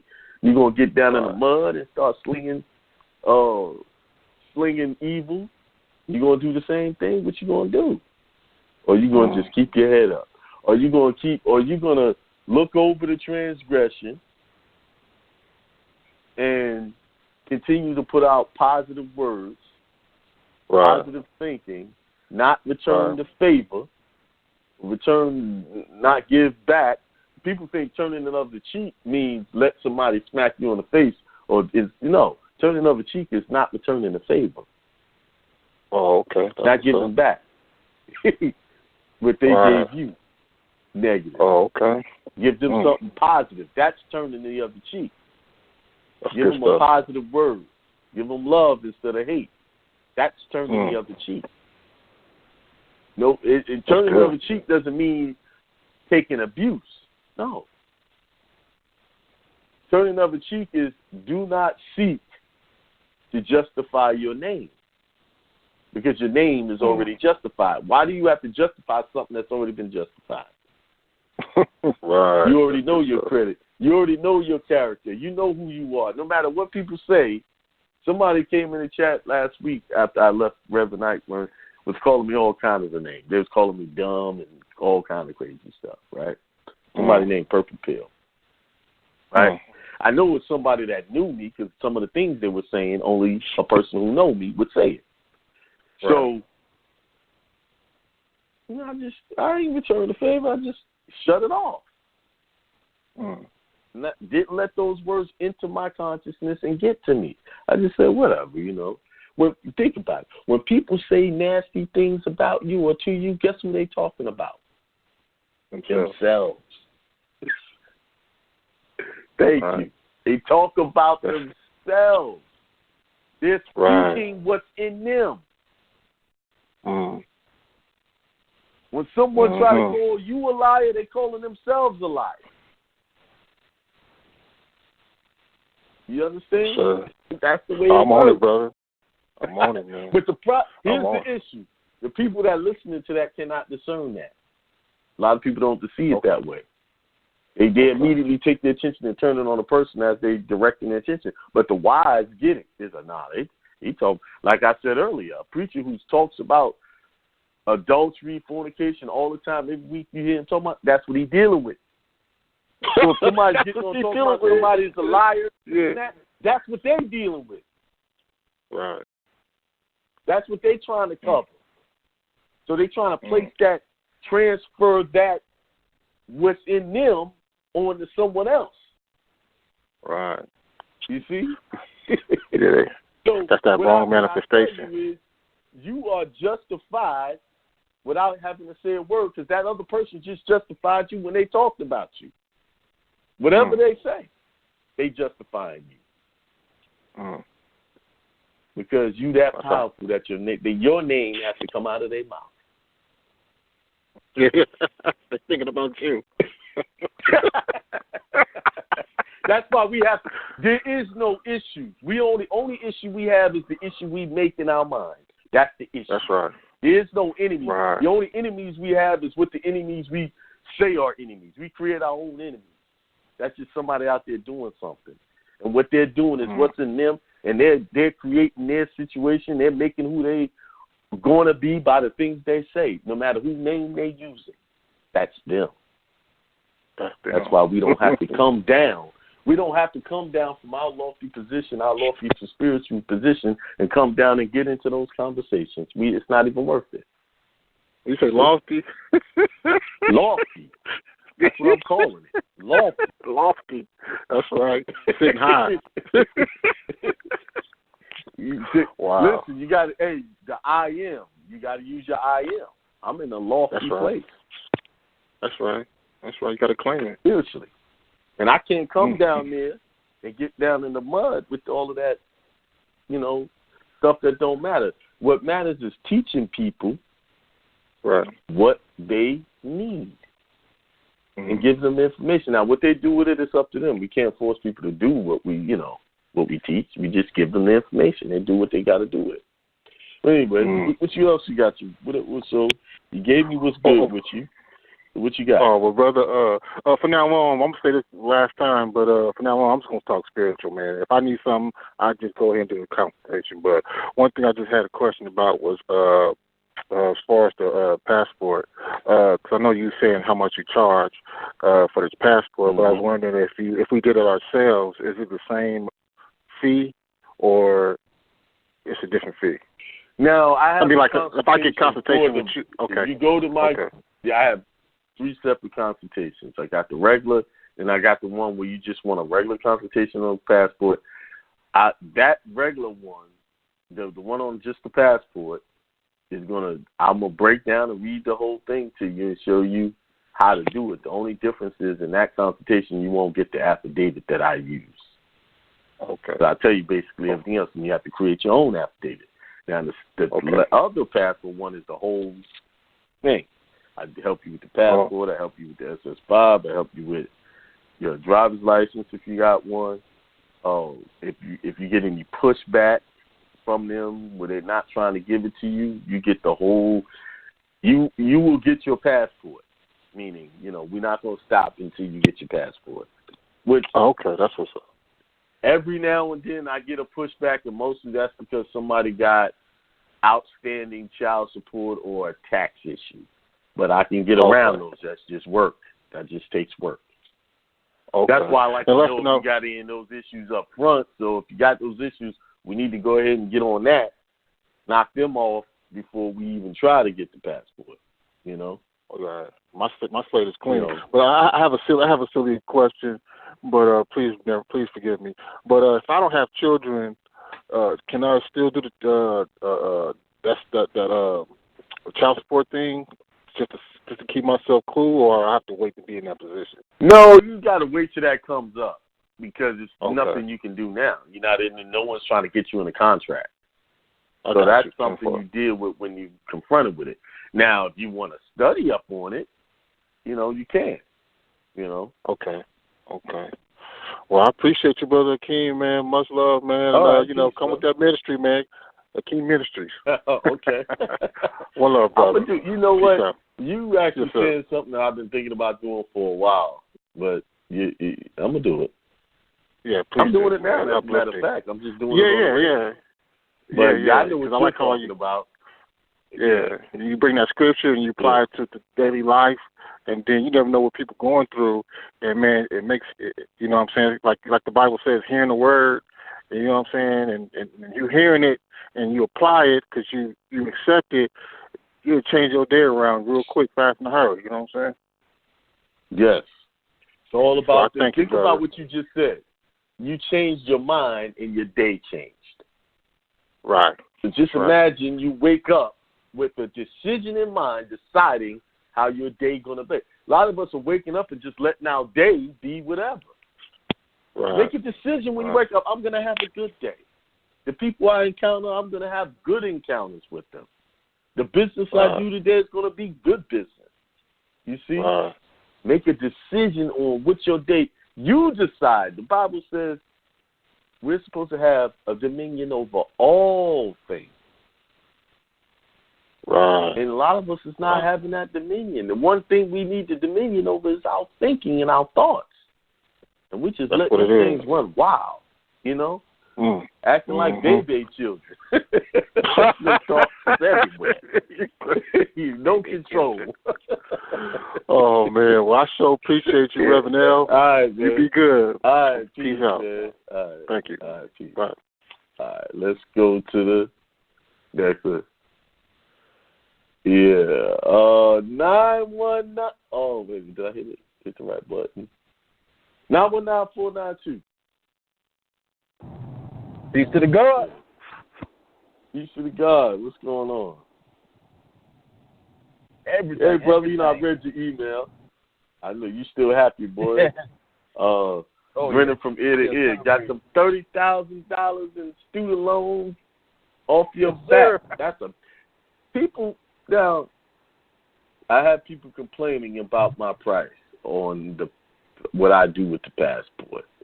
I mean, you just saved $30,000. Man, that was worth it. All the years I've been studying this knowledge, man, that paid for it tenfold. Right. But you still got it, because I tell people when you come to the seminars, I give a discount. If you come to the seminars and sit through, it's a big discount off of that passport. It's not what it is. It's not the same price if you just want it straight up. Come to the seminars. Get the knowledge. I want y'all to understand why y'all doing what y'all doing before y'all even do it.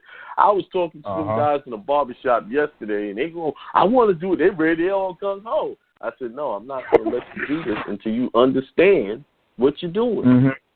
Listen to my show. Gave them my card. I said, listen to my show. And this might not be what you want to do. You might still want to stay in the position you're in, But, I could have just as easy, hey, let's do it. You got the money? No. Right. No, this is not that type of party. This is about knowledge and freedom, Yep. So, what else is going on? What's good with you other than the student loans? Because I got that passport corrected. I've been putting a lot of tests in, man. And I think I cracked some. I've seen some light today. Let's just say. You sound a little muffled. Oh, can you hear me? I can hear you, but you sound far away. Hold on 1 moment. Can you hear me? Yeah, that's better. A lot better. Okay. Let's just say there are reparations for nationals. Yes. And there's no reparations for African Americans. They just going to talk about it, never give it to you. Right. I've been putting in tests. Let's just say they were saying that nationals don't qualify. I was like, okay, let's put some tests in. Let's see what's going on with this. And the nationals do get reparations. I can't say too much because I got to put it in it's in the public right now. Yeah, we'll talk about it in the private. Right. Because they'll shut the whole show down.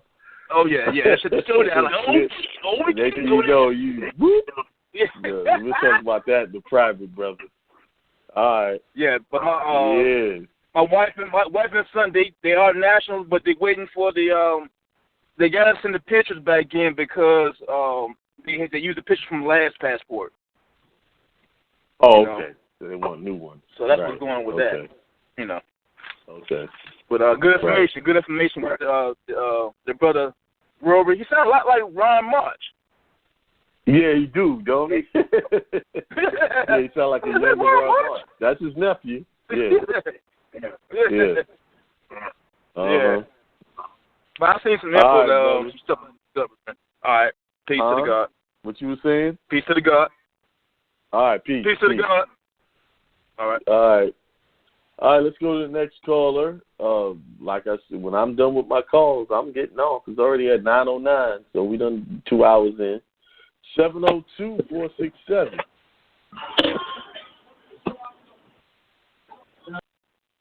702-467. Okay, wrong. I guess they didn't want it. 702-884. Hello. I think they're the same. Hey, can you hear me? Oh, sorry. This is Steve Day. I didn't know I was in the queue. I'm just listening. Oh, sorry. okay. You didn't know you was in the queue. Okay. All yeah, right. sorry about that. All right. That's all right. All right. I had a lot of calls, and a lot of them just fell off. What happened? They don't want y'all to talk. Oh, if y'all got a question, hit that one button, or I'm getting off, because it's not showing any. Oh, now they just popped up. This thing be acting up. What? 541-778. Hello, brother Hakeem. Hey, you're doing a great job. I really appreciate you. As you know, I mostly listen.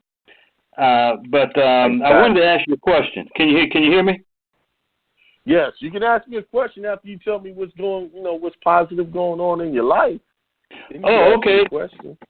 Okay, well, since I've been listening to you and Reverend Ike, which my mother used to listen to Reverend Ike years ago, and I used to hang out with Muslims, and the Nation of Islam, and them that was craziness, And I'm here to say today, they look back at that, they realize that brother had a lot of good things to teach because it helps you to grow spiritually.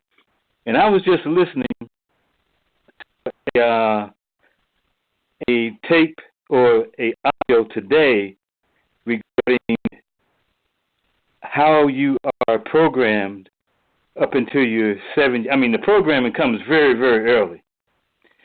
And there's two ways to get rid of it. And one is repetition, and the other is hypnosis. So I've been actually doing repetition. Right. And it's about money. Because there's no reason why, if you're positive and you believe who you say that you are, a child of God, that has everything that God has to give, that you should be poor. But we're programmed to be poor. Yes. We are. So that's changing. Difference. Yeah, it's changing That's in my the life. Difference. Yes, it is, sir. Yes, it is. Mm-hmm. We're programmed that way. We're programmed by the things we say, by our parents, of course, because they have a way of thinking, and they gave that same thinking on. We passed that line of thinking on to us, and you cannot be poor. You just have to change the way you think, change the programming. And like you said, the only way you're going to do it is repetition. Repetition. Constant feeding yourself the same information over and over and over and over again. That's right. Contradictory to your programming. And then pretty soon, that's going to be your new programming, because I can tell that my program has changed. I'm still working, because there's still some underlying programs in there, but a lot of it has changed, because I can't see myself on anybody's job. I can't see a future in it, where at one time I did. You understand? Exactly. So, but now I can't see that. I'm going to always I trust myself so much that I know I'm always going to have an abundance of what I need to take care of my situations. Exactly. Yes, sir. And we have everything that we need. I mean, we came into the world with everything we need in order to accomplish that, but the program hindered us big time. Yes. So, yeah. The program created us to be limited. Yes. We came in this world limitless, but the program told us how to be limited. So we create limits for ourselves. We create the limits. God gave us the ability to be unlimited. There's abundance everywhere. We have everything we need is around us. But the way the society is structured, it creates fear of not having. You know, so when you have fear of not having, that's what you're going to have. Not having. You won't have. You know. So this is true. This is absolutely true. Well, I just want to say this. I just wanted to mention that to you. I really appreciate what you're doing. I was working with a company who I was a independent contractor, and a lot of the leads that I was working, they saw that they were about to come to fruition, and so they cut me loose. But I still have but you worked them all. You did all the work, right? Yeah, and then when they saw that they were about to come to fruition and there was a lot of money involved, they didn't need me anymore, and they just let me go. So at first, I started saying ugly things about the lady, and then I realized that everything that I was saying about myself. So I stopped saying things about it, and now I realize that, wait a minute, I still have those leads, and I have some of theirs, which I can actually use not to compete with them doing the same thing and offering them the same thing, but offering them something else. And so that's what I'm doing now, and I'm enjoying. So it was a blessing, basically. Right. I could certainly agree with that, because I've had situations where I got cut out of things. And at first, I looked at it in a negative way, but had I never got fired from Walmart in 1995 with 2 boys and 1 on the way and had no money and almost evicted, I wouldn't be talking to you on this phone right now. I know that. Because that getting fired led me to being a barber, cutting hair, owning my own shop. I've had 2 of them. I just sold my last one last year. And having the shop led me into DirecTV, Time Warner, companies like that.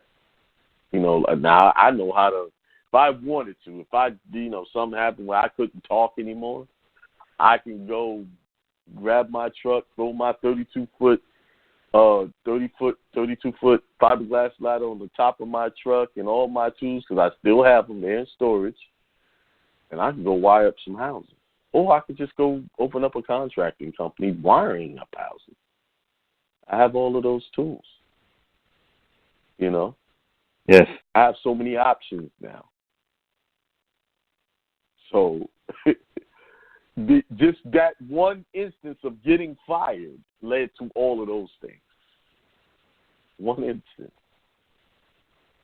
Where my opportunities, I could pick what I want to do. I could go cut hair.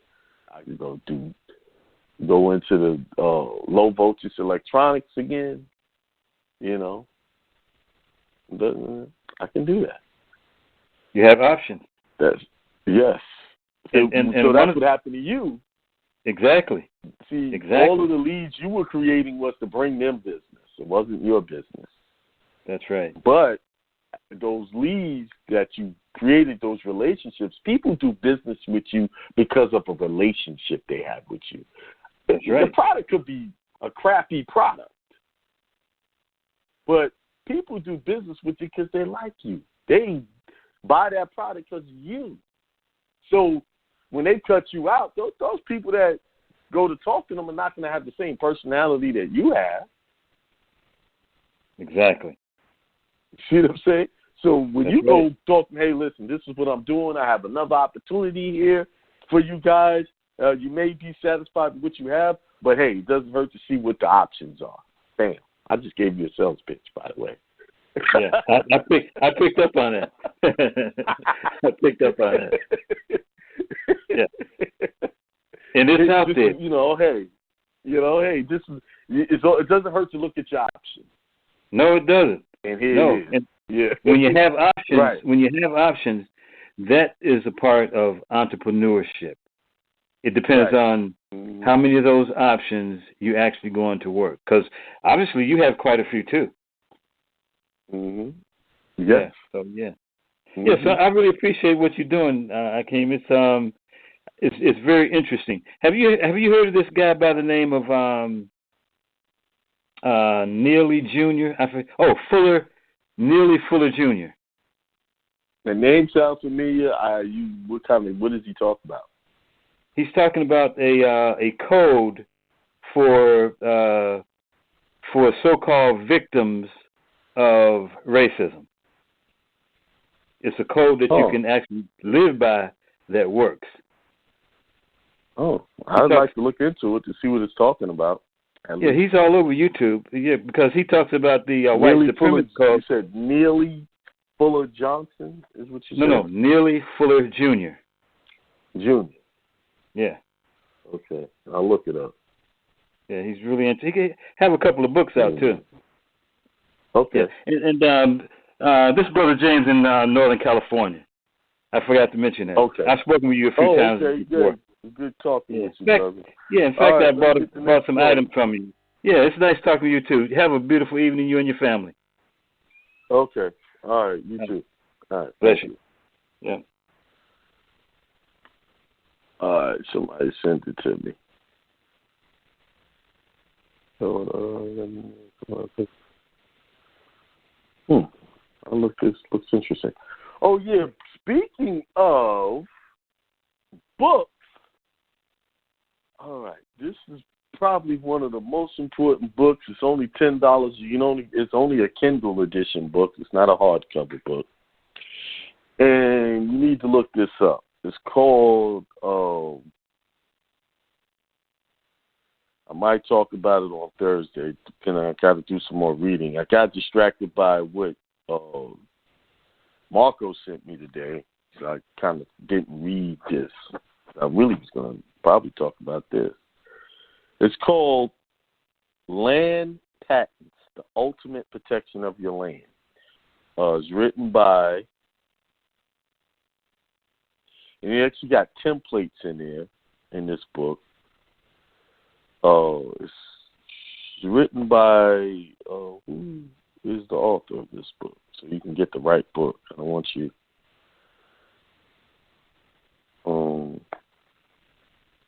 The author is T.W. Cabas. It actually talks about how to get the allotted title to your land. And people are actually doing this process. I know somebody who charges a lot of money to help people do this. You got to search the history of your land because they give you what you call a warranty deed. What you need is not the warranty deed. You want it's a different, oh man, what's the term they use?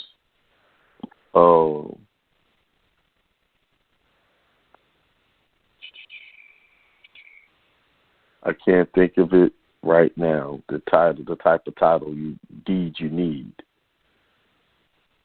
It's not a allodial title. Warranty deed, quick claim deed, sheriff's deed, trustee's deed. Nope, that's not the deeding. That's not it. I'll have it by Thursday. What type of deed you want to convert it to, but you have to go and study the history of that land and trace it all the way back to the beginning. To convert it from a warranty deed to there's it. It's on the tip of my tongue. All right. I'm going to get the next caller. Maybe it'll come back to me.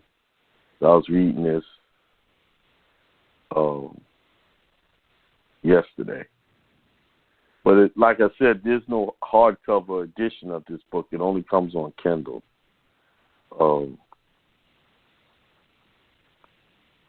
And it's got templates in it to show you even how to do the process. Grant deed. The reason why it needs to be a grant deed is it's just what your ancestors have been. That's why I'm reading this book, because it's what your ancestors did when you had air property. They did a grant deed. And when you get a house or you buy property, they give you a warranty deed, which is another word for feudal title, which you really don't own the land. You're just basically renting. Oh, this land patent is the ultimate protection of your land. That's the title of the book.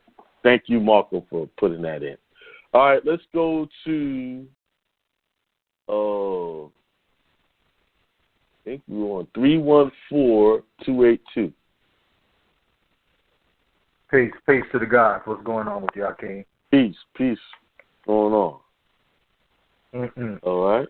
Hey, yeah, I listen to the Ron Moore show all the time, man. I mean, I listen to Rory all the time, so it's pretty good. His shows are pretty good. And as far as my positive, go ahead. Mm-hmm. No, I'm just agreeing with you. Go ahead. Oh, okay. Yeah, his shows are real good, man. He just took over for Ron March, man, and it's pretty cool. He just picked up right where Ron left off when he had problems with his voice, so it's all good. Right. Mm-hmm. But my positive is, man, I'm actually building with my ex-wife, man. So, I divorced 2 years ago, so I'm building with her. It's good for my girl. I'm laughing at you, but I can understand what you're doing. Yes. Yeah. So I mean, it's positive. I mean, it's positive for me. It's I'm positive laughing. I'm laughing in a good way. I'm not laughing at you. I'm laughing because I'm pretty much in the same situation. Okay, I feel you. So when you say that, I know exactly what's going on, and that's good though. So obviously, you building with your ex-wife, y'all working on things.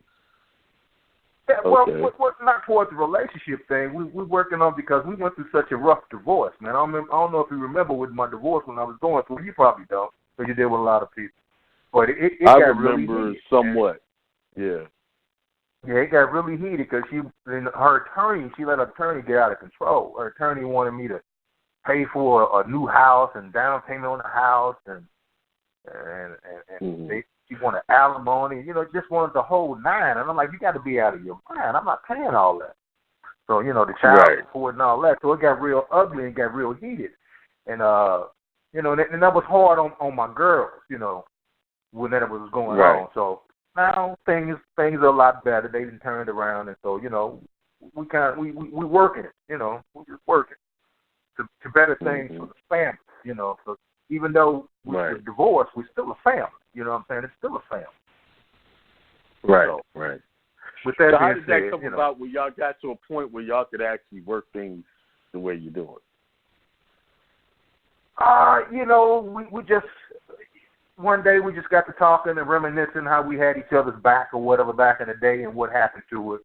And we just pretty much came to the conclusion then, well, if, just because we're not together, why can't we just do that today to make things easier for each other? So that's pretty much it, man, in a nutshell. Right. But yeah, that's what we're working working your on. mindset changed. You guys changed your mind towards each other.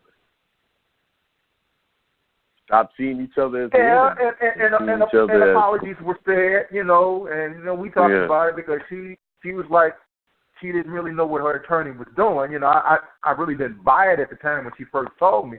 I'm like, how can you not know what your attorney is doing? No, your attorney shouldn't even make a move without you. Attorneys work off of templates. And you got to remember what an attorney job is, to do the best, what they think is the best interest of their client. And a lot of these attorneys believe just stripping the husband of all his rights and everything and giving it to the woman is the best thing. Because they do that. They have a template. They'll ask for everything in that template. Even if the woman goes in there and says this is what she only wants, they'll do whatever. Yeah. And that's pretty much what happened too. Because her attorney hated my guts. Oh my God, that woman hated my guts. And then when I went in for my divorce, it wasn't no man. All the men in there before me, it was like, man, it was a sad sight to see, man. They were just, it was sad. It was really sad just hearing the conversations coming from the women, and they was just giggling about how they finna take these men to the cleaners. And that really pissed me off, man. Just listen to the conversations going on in that courtroom. And it was only men that was in the courtroom. The bailiff was a woman. The judge was a woman. All the attorneys were women. It's like you just going into a slaughter. I was like the only man, I'm in there defending myself, standing on mine, and everybody else in there just falling down. They didn't know what to do with that.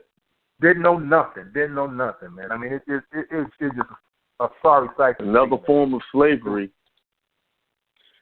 And the sad part about it, you're taking him to the cleaners, but you also hurting your children at the same time.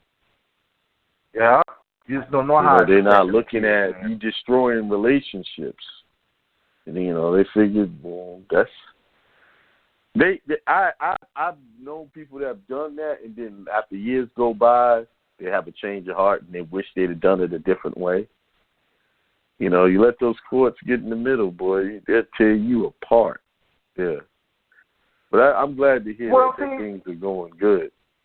Right. Well, see, the whole thing is she let attorney get in between us because we set up an agreement. We set up a private contract. I can't think of it. Yeah, we set up a divorce, a settlement agreement or whatever. We set it all up and we agreed to terms and everything. We got to notarize and she couldn't. She couldn't override that contract.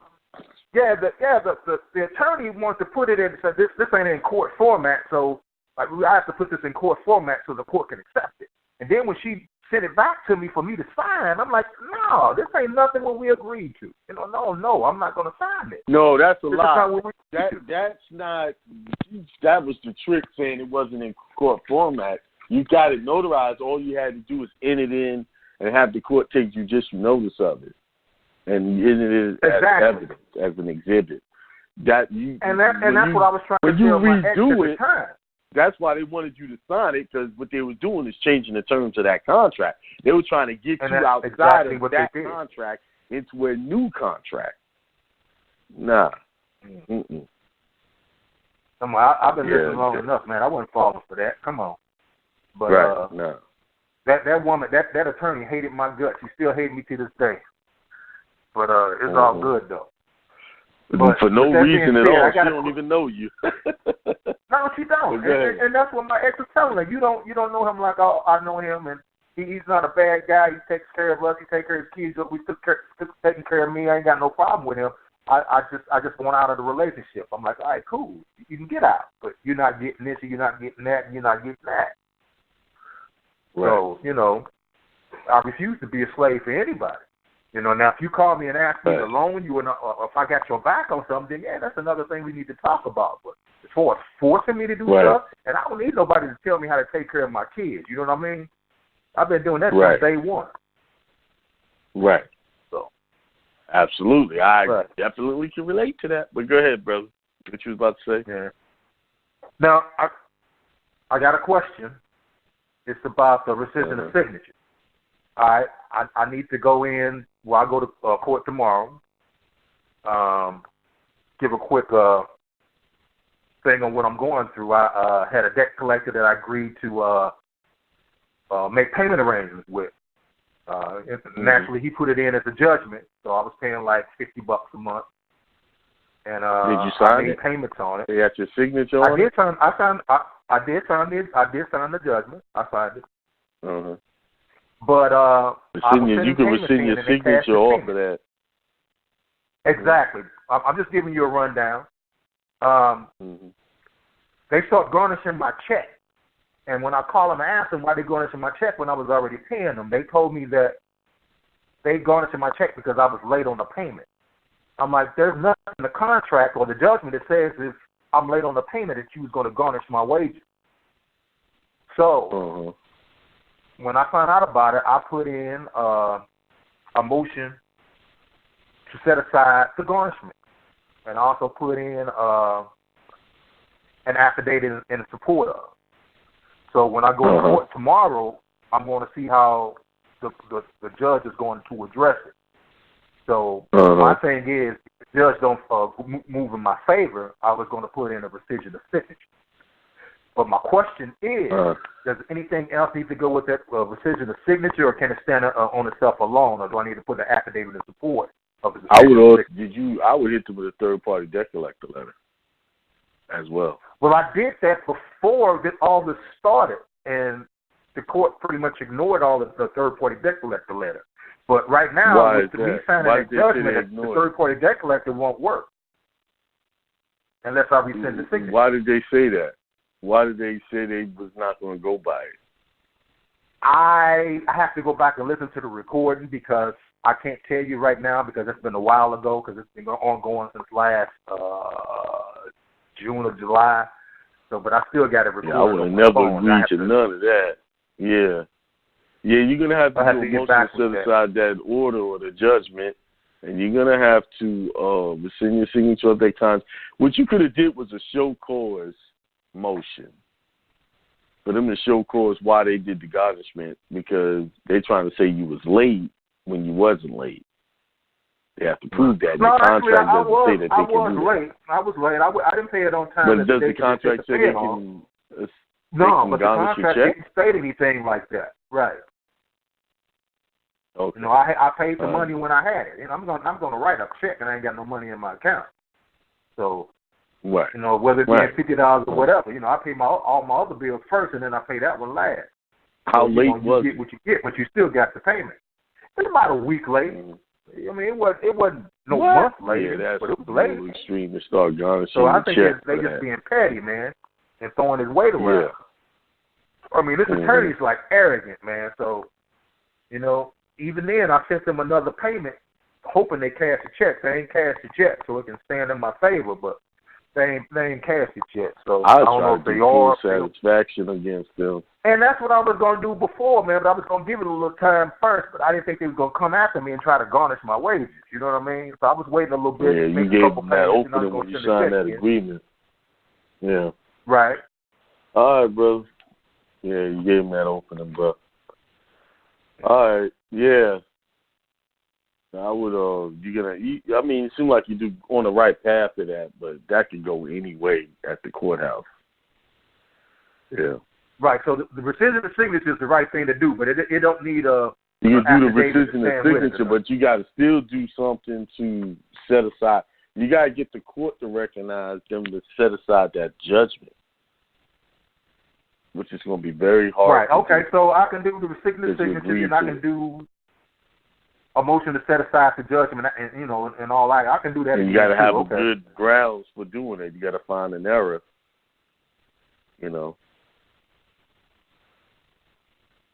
So you working uphill because you agreed to that contract. Yeah. All right. Okay. That's it. All right, bro. All right, man. Peace. All right. Oh, 706-338.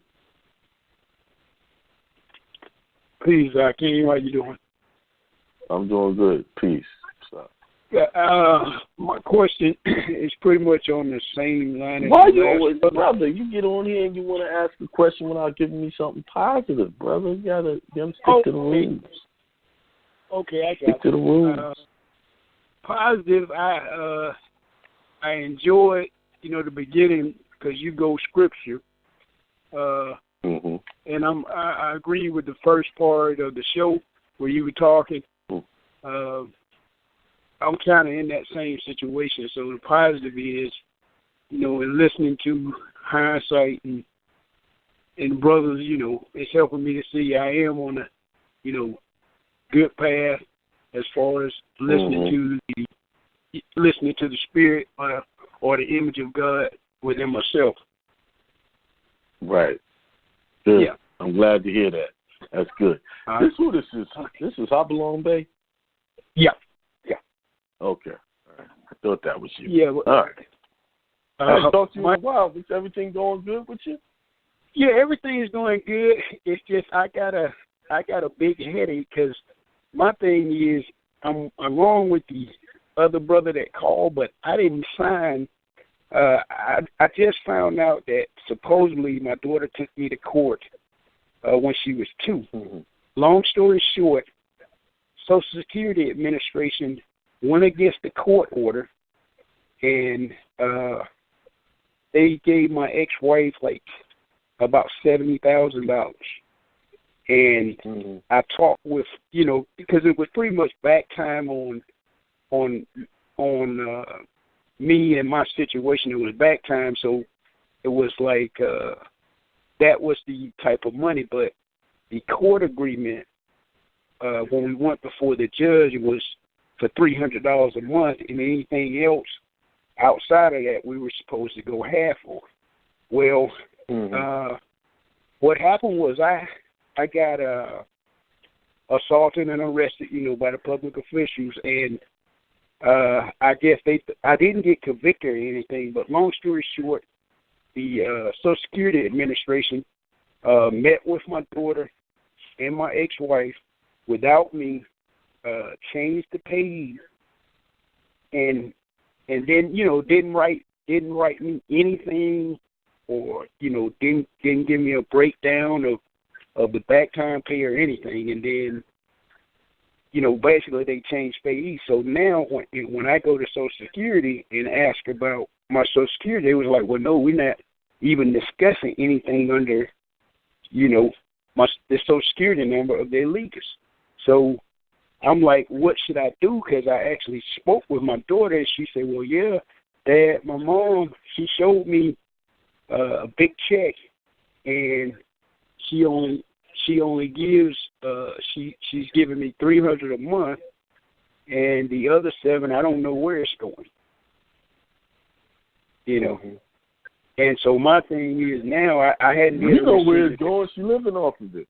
That's her payday. Huh? I mean, I know where it's going. Yeah. But I'm saying her.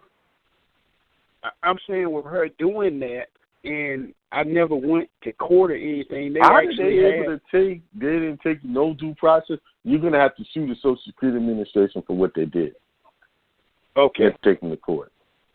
You have to sue. Okay, because I do have damages. And because this is the thing, I've actually written them, and I did where they had to do the signature receipt. So I got the green card showing where they are in default already, and they won't, they won't. So you take that and you prepare a suit and take them into court. Okay. And use that as evidence. They didn't respond to it, did they? They didn't respond, and they told me to go to the attorney, because this is the thing, the attorney that was on it, because it was my Social Security, because I got hurt on the job. So the attorney got paid, and then when I went to the attorney, I said, well, hey, my ex-wife violated the court order. I said, they're not able to go, Social Security can't go against the court order. It says $300. I said the other $700 was supposed to go into an account with the CDC, and the CDC was going to match it. Like I put $700 in, and the CDC was going to match it $350 plus 1%. Well, with them giving the whole lump, with them giving the whole lump to her, it's cutting that my daughter out of happen. Yeah, it's cutting my daughter out of court order. Okay. You need to sue them. You're going to have to sue them for doing that without even talking to you. They just did it. Yeah. Okay. Yeah. Well, you have to take them to court. Who was helping you on this? I mean, I really didn't for a while. Yeah, I didn't really get help. I just did the third party debt collect. I pretty much was trying to, do it on my own. That's not going to do it. Third party debt is not going to do that. You have to actually sue them in court and show how they did not give you due process. Okay. They didn't even look. They actually probably didn't even know that court order was there to even look at it. Well, that's what I said. Look, I didn't know. What happened was I happened to call child support, because I was like, well, I just want to see. So I called child support, and I told them that I had to fill out a police report that I've been a victim of fraud and so forth. And I, gave them the social. And when I did that, they said, oh, Mr. Carter, yeah, it was a case, but it was only for medical. It was for no money. When I told them that, I said, Social Security said that I owe child support, and I said they gave my ex-wife $68,000. And then that's when they said, "Oh no, Mr. Carter, you can come get a copy of the letterhead from our office. It was only for medical insurance, and it's closed." And basically, they were saying they didn't have anything to do with it. And Social Security told me, say, "Yeah, Mr. Carter, you was due child support, or anytime you're behind on child support, or it's a child support order, we automatically deduct." And I said, and I asked the rep for Social Security, I said, "Go into your systems." The guy looked in the system. He said, "Oh, you're right, Mr. Carter. It's no court order, but you got to take it up with your attorney." Now the attorney that was on it, he's trying to get out. You know, the Social Security attorney that was on it, he's trying to get off of it, and he's been paid. Well, he got his money. He don't care. Yeah. So I'm probably just gonna have to file. I would have to file a complaint against the bar, or you against him, and I'll file a grievance with Social Security Administration to give him away your money without looking at that court order. Yeah, and I actually they did something against the court order. And I gave my ticket an authenticated copy through the Secretary of State of Georgia. I pick it up there. They went against all of that. Yep. Yeah, they did. So yeah, you're gonna have to sue them. You have to take. Only way you're gonna get remedy is to take them into court. Okay, so I have to. What I'm saying, I got to go to Article 3 or start with the Supreme Court. 70,000 straight up to the top. Okay. It probably you in Georgia? Where you at? Georgia? Yeah, Georgia. Probably Superior Court. Okay. Yeah. And let me ask you something. Would it be similar? Would it be similar to what Charlie Sprinkle did with the with Reagan? I know that story, but you know how old that is. I got you. Well, put it like this. Okay, I'll just have to reach out. I'm gonna reach out to you. I'm gonna set up a family, and that was so long ago. Right now, when people are pulling that type of stuff, they try to put charges of harassment on them. Okay. Yeah, that's Charlie Sprinkle, but that was Reagan was president back then. Right. You know, you're gonna sue. Okay, who in your case? Who are you gonna actually? Got the official that did it. It wasn't even an official that did it. It was a clerk some underling did it. Okay. So who you gonna hold responsible? Just that's the tough road. You're just gonna have to take the agency itself in the court and show how they violated the court order. Right? Really, they in contempt of court. You can go to the court where you got the court order and tell them what happened, and then they could tell you, what your next steps are. But for them to just take the money and didn't, but they got that thing set up where it's automatic. Where they see a number over here, they're gonna transfer it from one place to the next. Gotcha. So. Well, see, but the thing is, they actually got a robo signature that's saying that I went to court and that I gave up my rights and my liberties to Superior Court, and they got a judge that signed off on it. And since that judge is actually retired, but I never went before that administrator or anything. So and I asked my daughter. You're gonna have to pull that out. Yeah, you're going to have to pull all of that. Okay. Yeah. All right.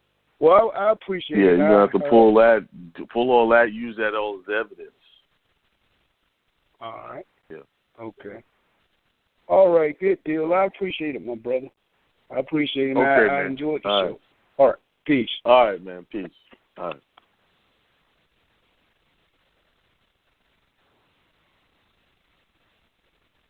All right, brother. Oh, yeah. All right. Well, anyway, all right, that's it for me tonight. 9:48. Y'all have a good one. See y'all on Thursday. Remember, got the tonics at my website, akemail.com, for your health needs. And we have a seminar in Detroit, Michigan on the 25th of May. Go to akemail.com, click the events tab. All right, peace, everybody. Y'all have a good night.